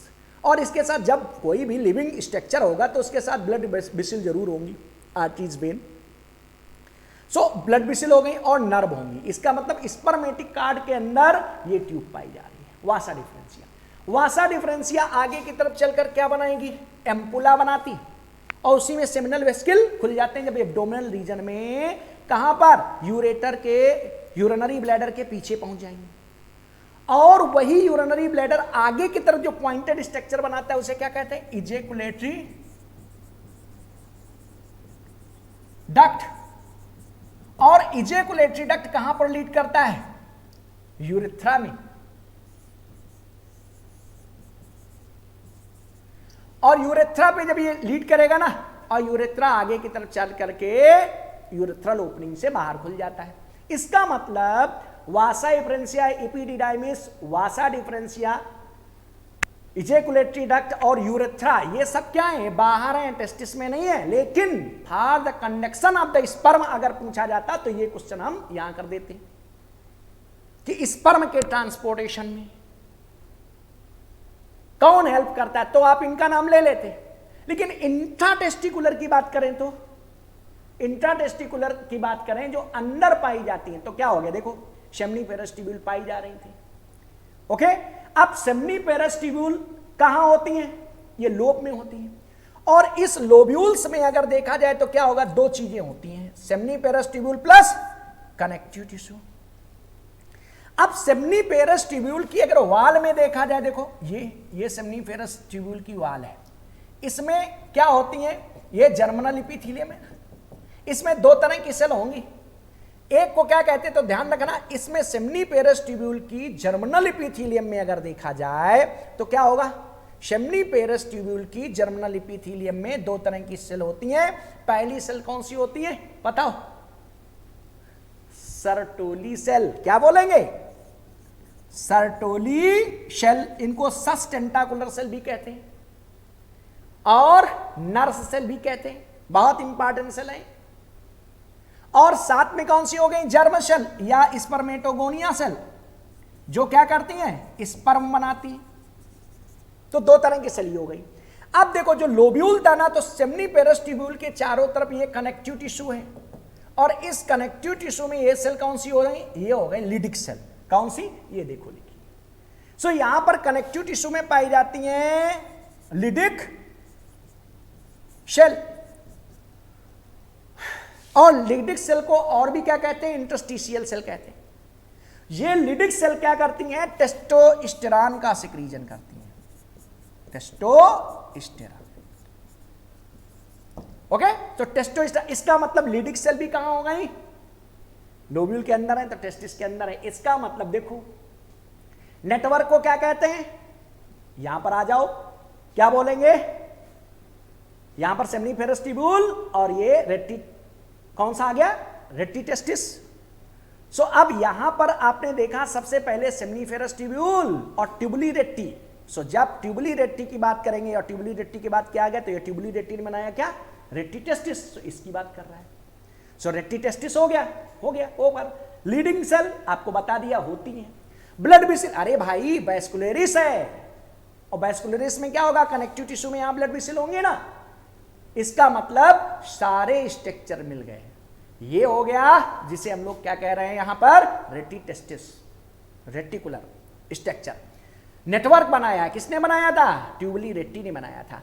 इसके बाद कौन सा हो गया? Leydig cell. ये कहां पाई जा रही हैं? सो जो लोब्यूल्स है उनका जो कनेक्टिव टिश्यू है ना, या दूसरी लैंग्वेज में मैं कह दो सेम्निफेरस ट्यूब्यूल के चारों तरफ जो कनेक्टिव टिश्यू है उसमें पाई जाती है। कौन सी? Leydig cell. क्या करती हैं? अरे यही तो सेल है जो टेस्टोस्टेरॉन का सिक्रीजन करती है। अब देखो जरा ब्लड वेसल, तो भैया कनेक्टिव टिश्यू में तो always blood vessel, blood capillary सब होंगी ना, नहीं तो टेस्टिस है या कोई भी विसरल ऑर्गन होगा, सो बिना ब्लड से सप्लाई के तो होगा नहीं, तो वो तो हो गया।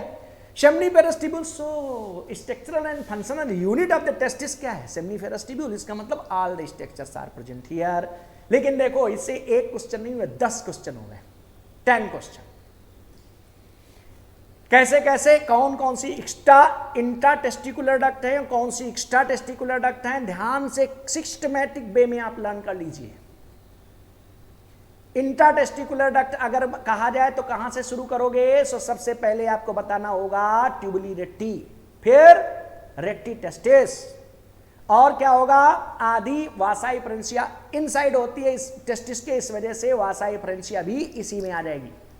लेकिन वासाई फ्रेंसिया एक्स्ट्रा टेस्टिकुलर डक्ट में भी आएगी। इसका मतलब कौन सी ऐसी डक्ट है जो इंट्रा टेस्टिकुलर और एक्स्ट्रा टेस्टिकुलर दोनों में आती है? तो यही बताना होगा। वासाई फ्रेंसिया, वासाई फ्रेंसिया क्या बनाती है? एपिडिडाइमिस, जहां पर functional maturation of the sperm का होगा, टेम्परेरी स्टोर किए जाते हैं स्पर्म।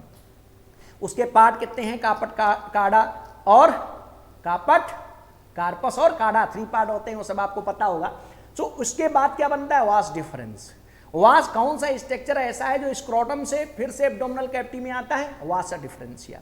वासा डिफरेंशिया कैसे आ सकती है, तो पतली ट्यूब होती है, सो स्पर्मेटिक कार्ड के अंदर से। स्पर्मेटिक कार्ड कौन बनाता है, आंसर अगर पूछा जाए तो क्या बताओगे, कौन सी muscle, cremaster muscle plus spermatic fascia means fibre, external spermatic fascia, internal spermatic fascia, ये फाइबर है मींस कनेक्टिव टिश्यू हो गया। सो कनेक्टिव टिश्यू प्लस कौन सी, क्रीमस्टर मसल, ये यहां पर आ गई ना। और इसके अलावा तो इस ट्यूब के अंदर क्या क्या पाया जा रहा है, स्पर्मेटिक कार्ड के अंदर क्या क्या है, सो स्पर्मेटिक कार्ड के अंदर वास डिफरेंस, ब्लड वेसल और नर्व्स हैं, जो कहां पहुंचती हैं, जहां एब्डोमिनल रीजन में पहुंचेंगी, लोअर एब्डोमिनल साइड में, और यूरिनरी ब्लैडर के पीछे जाके एक एम्पुला बनाती है।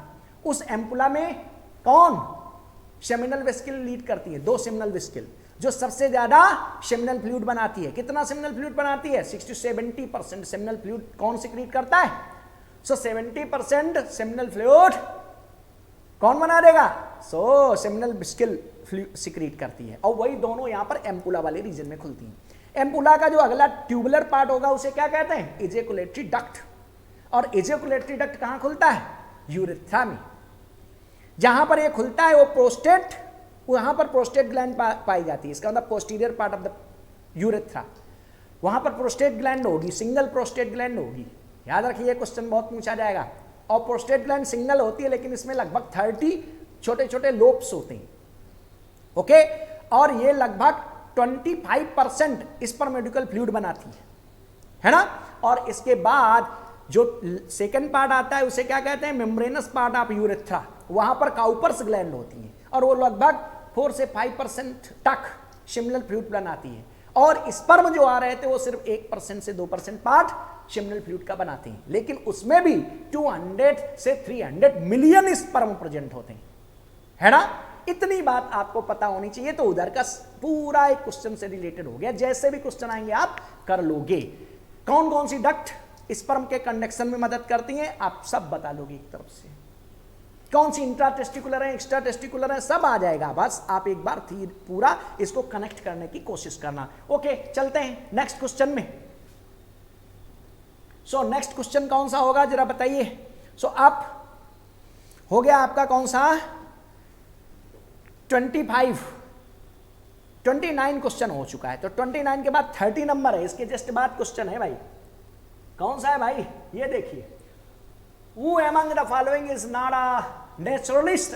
अरे भाई, सो देखो, आपको पता है डार्विन नेचुरलिस्ट है।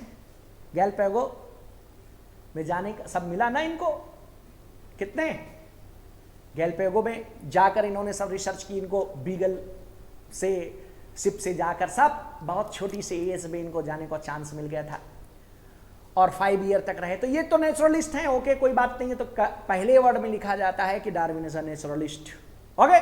सो एक पहला पॉइंट तो आप याद कर लेना, लेमार्क के बाद डार्विन। और बहुत इंटरेस्टिंग पॉइंट है, लेमार्क ने जब अपनी बुक लिखी थी ना, क्या नाम था बुक का, philosophy of zoologic.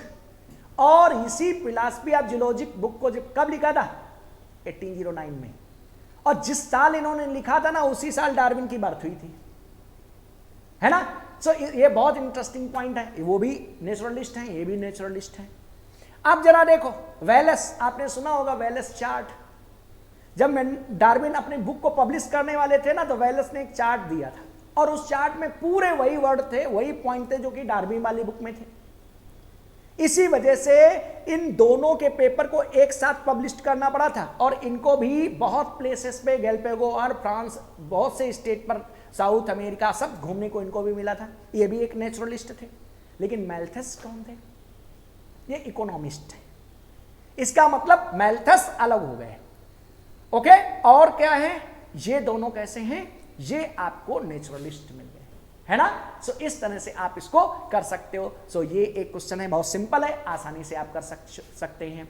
Next question की बात करें तो ये कौन सा क्वेश्चन था, 30। अब 30 के बाद कौन सा क्वेश्चन है, 31 नंबर क्वेश्चन भी आपको जूलॉजी से रिलेटेड है। देखते हैं, देखो वही क्वेश्चन आ गया जो अभी अभी मैं बात कर रहा था। क्या, विच of the following duct help in the transportation of the sperm and seminal plasma?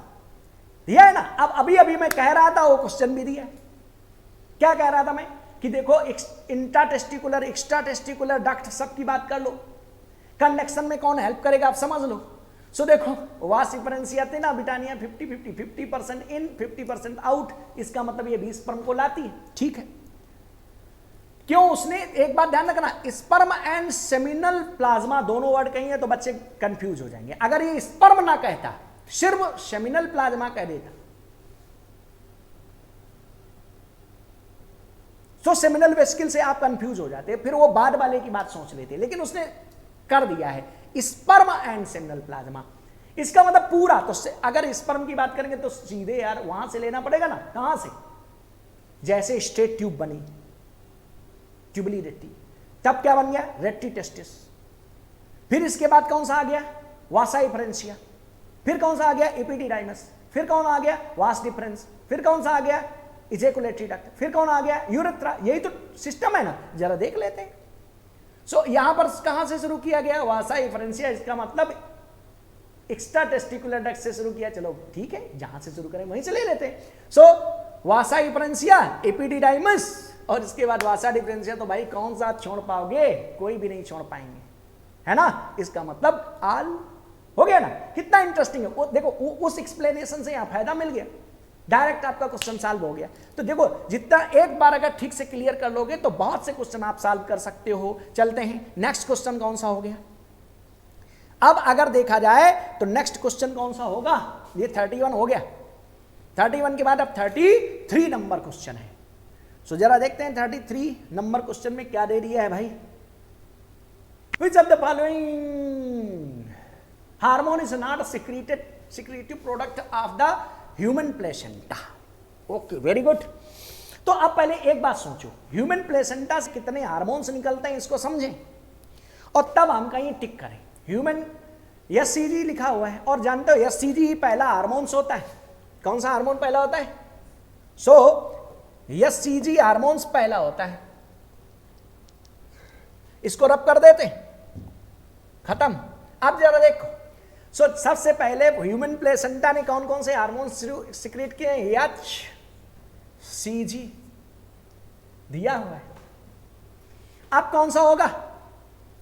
HCG के बाद कौन सा सेकंड हार्मोन्स कौन सा होता है? तो भाई देखो, जैसे आपकी बॉडी में थायराइड ग्लैंड थायरॉक्सिन निकालती है, उसी से आपकी ग्रोथ मेंटेन होता, मींस बहुत इंपॉर्टेंट है मेटाबॉलिज्म के लिए थायरॉक्सिन। सो यहां पर एम्ब्रियो में भी ये जरूरी है, तभी उसका सेल डिफरेंशिएशन डिवीजन सब होगा। सो इसका मतलब क्या होगा? ऐसी कंडीशन में यहां पे आपको लिखना होगा कौन सा? ह्यूमन कोरियोनिक गोनेडोट्रोपिन निकल हुआ। अब दूसरा कौन सा हो गया? थायरोट्रोपिन। कोरियोनिक, मैं कोरियोनिक ऐसे लिख देता हूं, थायरोट्रोपिन, ये हो गया, थायरोट्रोपिन हो गया। अब जरा देखिए, जैसे आपकी थायराइड ग्लैंड से निकलने वाला थायरॉक्सिन बहुत इंपॉर्टेंट है, उसी तरह से एड्रीनल ग्लैंड के कार्टेक्स से निकलने वाले हार्मोन्स इंपॉर्टेंट है। आपको पता है ना, कार्टेक्स रीजन को 3 पार्ट में डिवाइड कर सकते है ना। GFR, देखो 3 पार्ट होते हैं, GFR, और GFR का मतलब क्या होता है? जोना ग्रेनुलोसा, और ये बोलो फैब्रिकुलेटा, और जोना रेटिकुलेटा। 3 पार्ट होता है ना। और इनसे निकलने वाला हार्मोन्स कौन सा होता है? इससे निकलने वाला कौन सा होगा? मिनरलोकार्टिकॉइड। जैसे कौन सा? बोलो मिनरलोकार्टिकॉइड। मेन मिनरलोकार्टिकॉइड कौन सा हार्मोन्स होता है? एल्डोस्टेरॉन। ये एल्डोस्टेरॉन को सिक्रीट करके, और एफ। ये रीजन सेकंड वाला जो होगा, जोना कौन सा होगा? फैब्रिकुलेटा। इस वाले रीजन में अगर देखा जाए तो ये क्या सिक्रीट करता है? मिनरलोकार्टिकॉइड के साथ ग्लूकोकार्टिकॉइड्स, और ग्लूकोकार्टिकॉइड्स, ये ग्लूकोकार्ट से सिक्रीट करेगा, और ये सेक्सोक्वाइड्स या कहा जाए सेक्स हार्मोन सिक्रीट करता है। तो ये हार्मोन सारे, अब अगर चाइल्ड मेल है या फीमेल ये तो जरूरी होगा ना, तो इसका मतलब ये सेक्सोकार्टिकॉइड सिक्रीट होना जरूरी है। कार्बोहाइड्रेट, फैट और प्रोटीन मेटाबॉलिज्म को रेगुलेट करने के लिए ये जरूरी है। और ये रीजन क्या करेगा, एल्डोस्टेरॉन सिक्रीट। इसका मतलब मिनरलोकार्टिकॉइड्स, सारे हार्मोन्स जो कार्टेक्स रीजन से निकलते हैं ना, वो सब कैसे होते हैं, ये सारे हार्मोन्स जरूरी है भाई। क्यों? क्योंकि थायराइड ग्लैंड और एड्रीनल ग्लैंड हमारी बॉडी की बहुत मेन ग्लैंड है। किसके लिए? डेवलपमेंट के लिए। इस वजह से दूसरा हार्मोन्स का कौन सा निकालता है, ये कोरियोनिक कार्टिकोट्रोपिन, ये हो गया। अब कौन सा हो गया,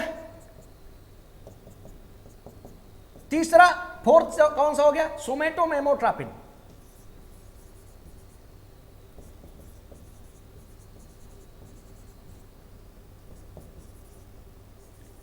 और सोमेटोमेमोट्रोपिन क्या होता है, ये लैक्टोजन होता है, प्रोलैक्टोजन।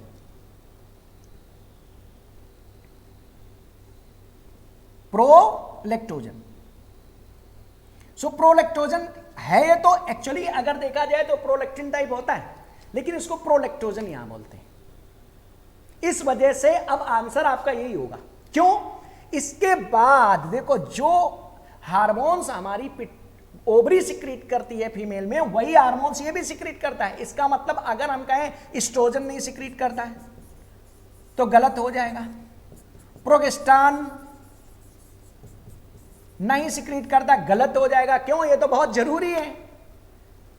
और रिलैक्सिन एक हार्मोन्स होता है, वो भी सिक्रीट करता है। ये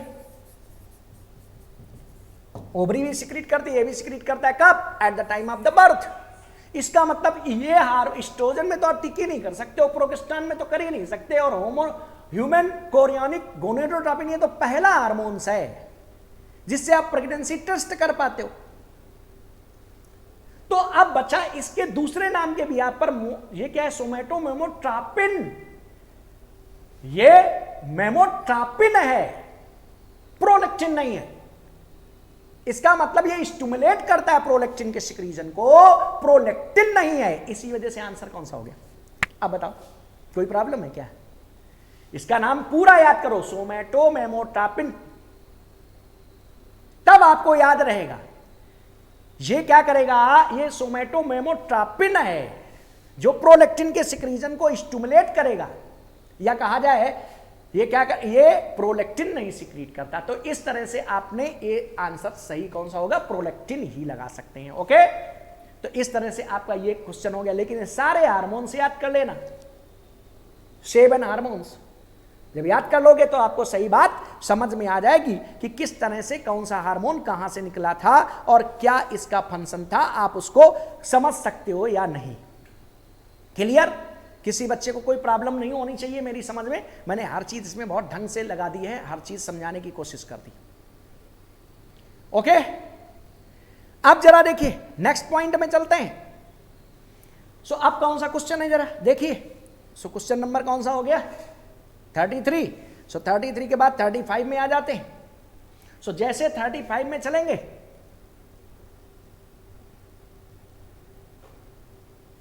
क्या है 35?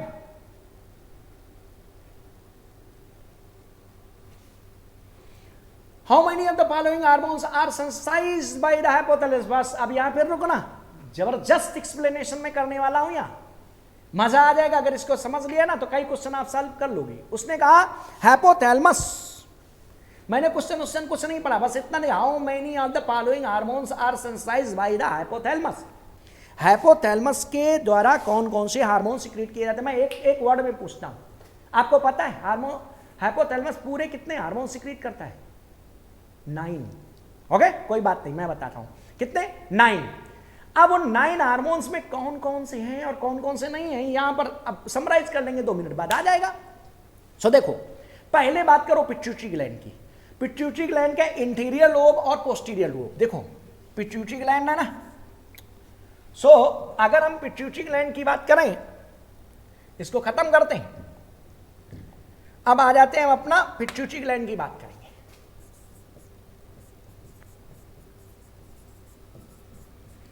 पिट्यूटरी ग्लैंड में दो पार्ट हो जाएंगे, इंटीरियर लोब और पोस्टीरियर। इंटीरियर लोब कौन कौन से हार्मोन निकालता है? सो एक सिंपल टिप्स आपको पता होगी, flat pig and MASH। Okay, ये क्या है? FSH फॉलिकल स्टिमुलेटिंग, LH, इन दोनों को मिला के क्या कहते हैं? गोनेडोट्रोपिन। क्या कहते हैं? Gonadotropin.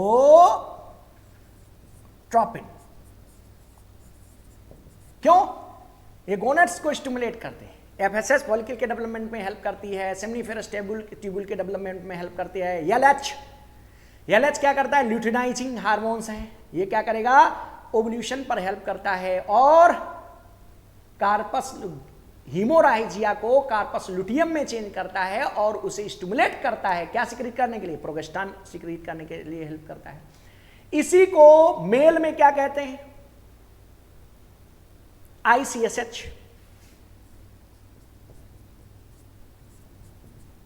Interstitial cell stimulating hormone. क्यों? क्योंकि हमने बताया था ना, लिडिक सेल का नाम क्या था? इंटरस्टिशियल सेल, इसी वजह से बोल दिया था।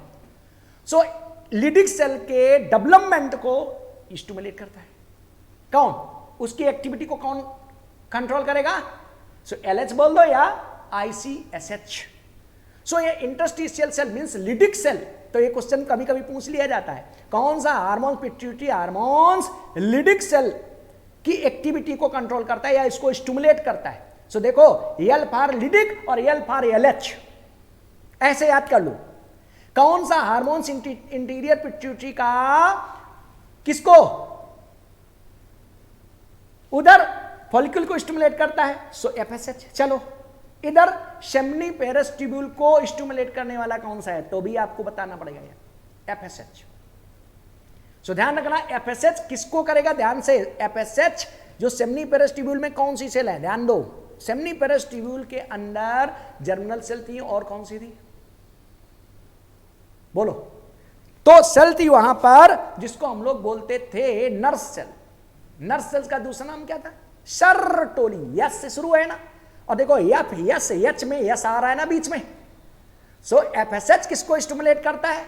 सर्टोली सेल को। LH किसको स्टिमुलेट करता है? तो क्या बताओगे? लिडिक सेल को। और LH का दूसरा नाम क्या है? ICSH। एक्चुअली LH नाम हम फीमेल में यूज करते हैं और ICSH interstitial cell stimulating hormones कहां यूज करते हैं? मेल में करते हैं। तो ये आ गया। तो ये तो एक ही चीज है, इसका मतलब ये भी इसी का पार्ट है, बस थोड़ा सा डिफरेंस था। आप जरा देखिए, ACTH क्या है? एडेनोकार्टिकोट्रोपिक हार्मोन।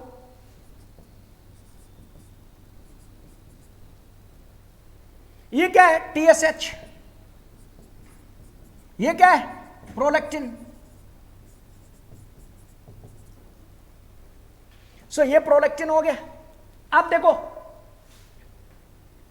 अब देखो उसमें आंसर भी आया था ना, प्रोलैक्टिन नहीं सिक्रीट किया जाता, क्योंकि प्रोलैक्टिन कहां से सिक्रीट किया जा रहा है? यहां सिक्रीट किया जा रहा है।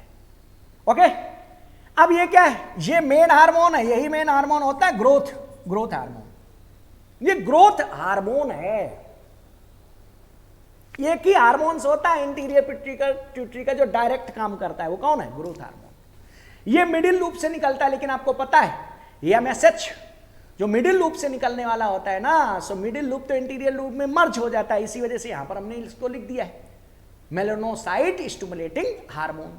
अब जरा देखो, बहुत इंटरेस्टिंग बात मैं करने जा रहा हूं। अगर मेरी स्टाइल में इसको याद कर लिया तो आपके क्वेश्चन रॉन्ग हो ही नहीं सकते। देखो ध्यान से, ये गोनेडोट्रोपिन है ना, फर्स्ट, सेकंड और थर्ड,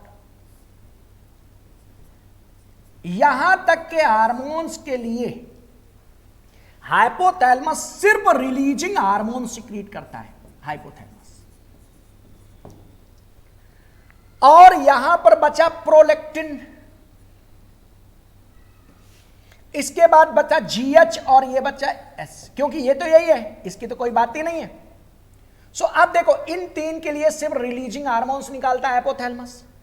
प्रोलेक्टिन, ग्रोथ हार्मोन और MSH के लिए क्या निकालेगा? इनके लिए, इसके लिए नहीं, इनके इन तीन के लिए देखो मैं जोड़ देता हूं इनको, क्या निकालेगा? Releasing and inhibiting hormones both.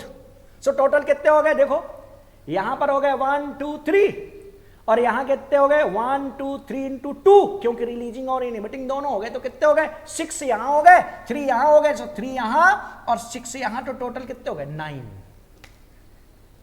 9 hormones hypothalamus निकालता है ना। अब ये क्वेश्चन आ जाएगा तो बड़े बड़े स्टूडेंट गड़बड़ कर जाते हैं, जो बहुत इंटेलिजेंट समझते हैं अपने आप को। तो देखो आप इंटेलिजेंट हो नो डाउट, लेकिन हाइपर मत हो, आराम से करने की जरूरत है, सोचना है कि मैं क्या बता रहा हूं। सो आप ऐसे पहले टिप्स लिख लेना और ये ध्यान रखना कि LH और ICSH एक ही हैं, तो वो एक ही चीज हो गई। इसके लिए तो इसका मतलब हाइपोथैलेमस फॉलिकल स्टिमुलेटिंग हार्मोन्स सिक्रीजन के लिए रिलीजिंग हार्मोन्स बना सकता है, लेकिन इनहिबिट नहीं कर सकता। ACTH एडिनोकार्टिकोट्रोपिक हार्मोन्स एड्रीनल कार्टेक्स के लिए है, उसको ये रिलीजिंग कर सकता है लेकिन इनहिबिट नहीं कर सकता। TSH के लिए क्या कर सकता है?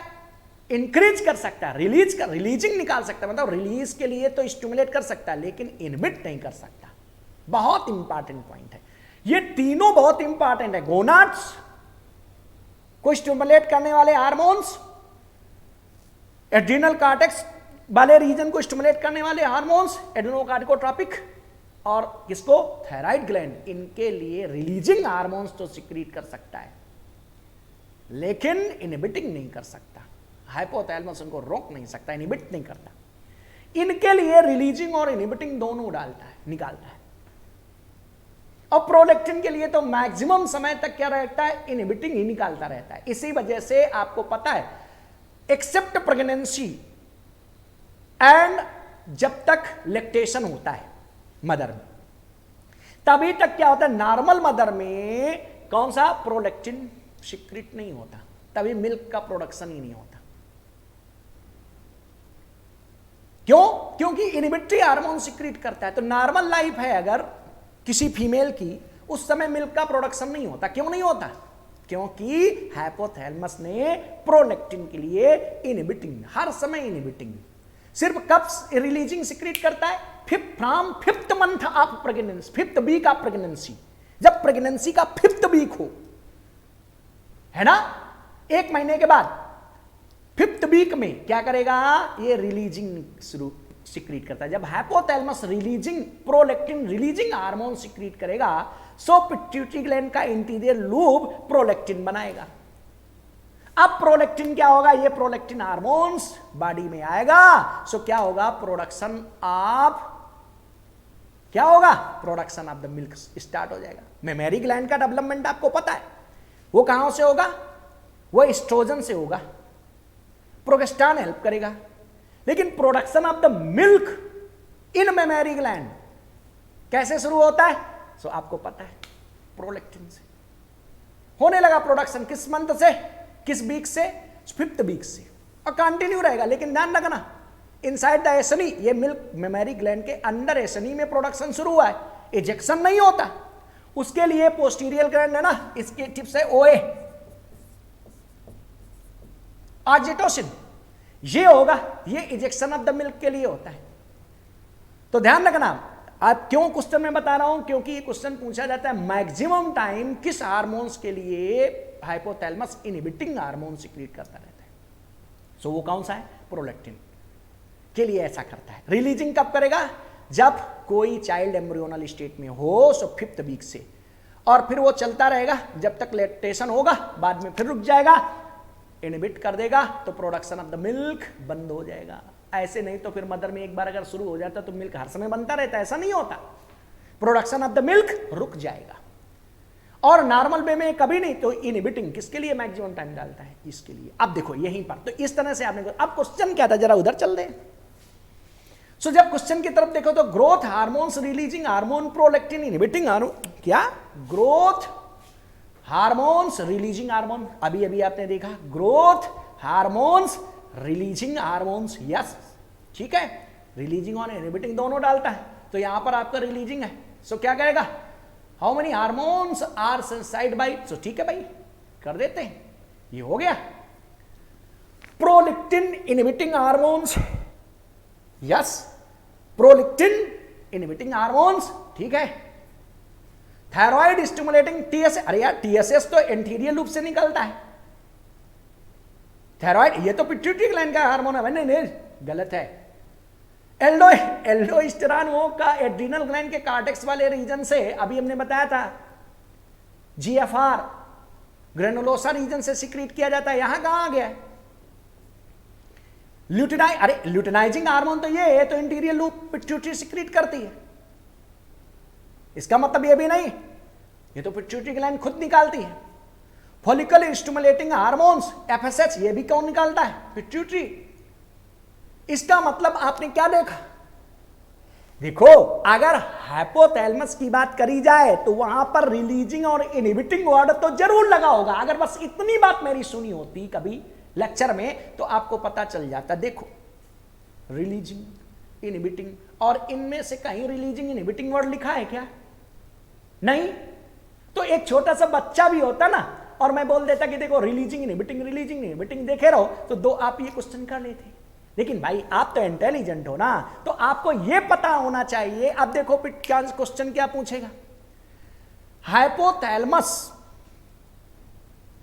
किस हार्मोन्स, किस पिट्यूटरी हार्मोन्स के लिए इनहिबिटिंग हार्मोन्स सिक्रीट नहीं करता, तो क्या कहोगे, गोनेडोट्रोपिन, सब आ गए, दोनों ये और ये तीसरा, इनके लिए इनहिबिटिंग नहीं निकालता। किसके लिए, एसीटीएच के लिए नहीं निकालता, टीएसएच के लिए नहीं निकालता। अब अगर ब्रिलियंट हो तो ये क्वेश्चन सॉल्व कर लोगे।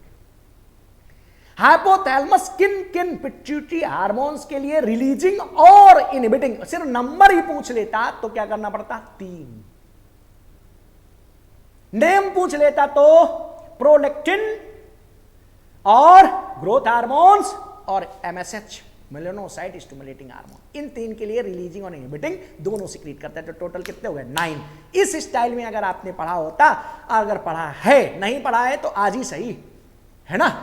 अब आप कर सकते हो ना, जितने क्वेश्चन यहां से बन सकते हो सब बता दिया। किसके लिए, ऑलवेज इनहिबिटिंग सिक्रीट करता है except pregnancy and after birth of the child, so कौन है।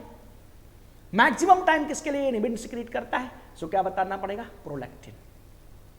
ओके, इस तरह से आपको ये क्वेश्चन करना था। आई होप आप अच्छा कर सकते हो। सो आंसर क्या आया, 2। ओके, आगे चलते हैं। सो अब इस तरह से आपने देखा कि ये आपका, अब एक क्वेश्चन देखता हूं, इसके बाद कौन सा क्वेश्चन था, ये 35 नंबर क्वेश्चन था।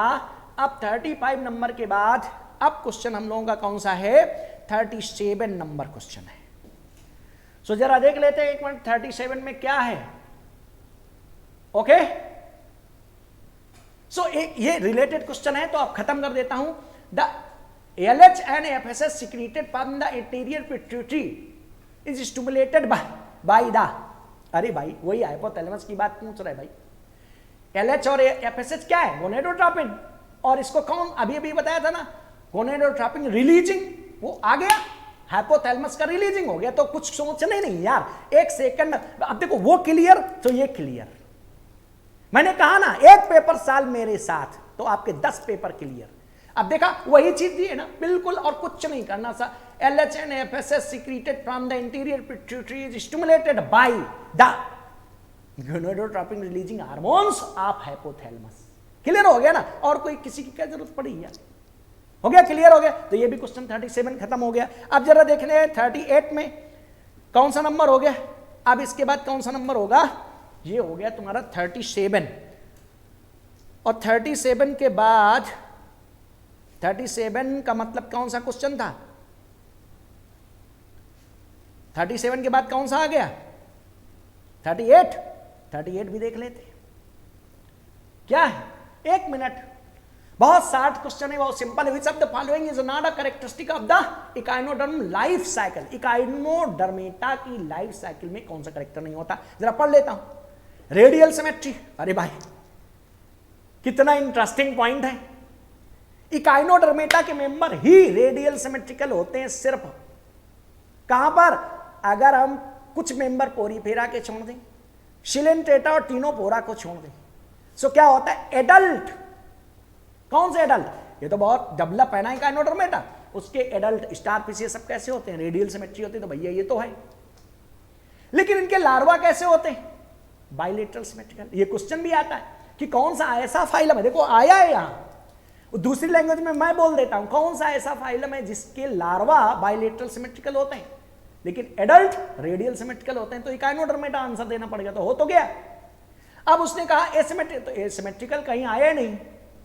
इसका मतलब एसिमेट्रिक की बात करते हैं तो कहां पर पाई जाती है? पोरीफेरा के कुछ मेंबर में और मोलस्का के गैस्ट्रोपोडा के अंतर्गत ड्यू टू टार्सन के कारण मोलस्का के जो गैस्ट्रोपोड्स है ना, जिसमें पाइला आता है, टार्सन की वजह से उनकी बॉडी कैसी हो जाती है? टार्सन की वजह से उनके, ये वीडियो सुन लेना मेरा दिया हुआ है मैंने अभी। सो बाइलेट तो कैसे हो जाते हैं? एसिमेट्रिकल हो जाते हैं। इसका मतलब अगर मोलस्का दिया होता तो एडल्ट मोलस्कन कुछ टार्सन की वजह से ऐसे हो जाते हैं। इसका मतलब यही आंसर नहीं है। और तो दोनों क्या हो रहे हैं? रेडियल सिमेट्री, बाइलेटरल सिमेट्री दोनों हो रही हैं। सो इसका मतलब एसिमेट्रिकल नहीं होता। ओके, क्लियर हो गया ना? तो इस तरह से हो गया आपका कौन सा? 38। 39 को जरा देख लो क्या है, क्योंकि लिंक क्वेश्चन है, एक के बाद एक आ रहे। Multipolar neurons. अब इसके बाद अगर हम मल्टीपोलर न्यूरॉन्स की बात करें तो अब यहां से क्वेश्चन आपका मल्टीपोलर से आ रहा है, नर्वस सिस्टम का रिलेटेड क्वेश्चन है। सो अब जरा देखते हैं कि नर्वस सिस्टम के इस क्वेश्चन में क्या होगा।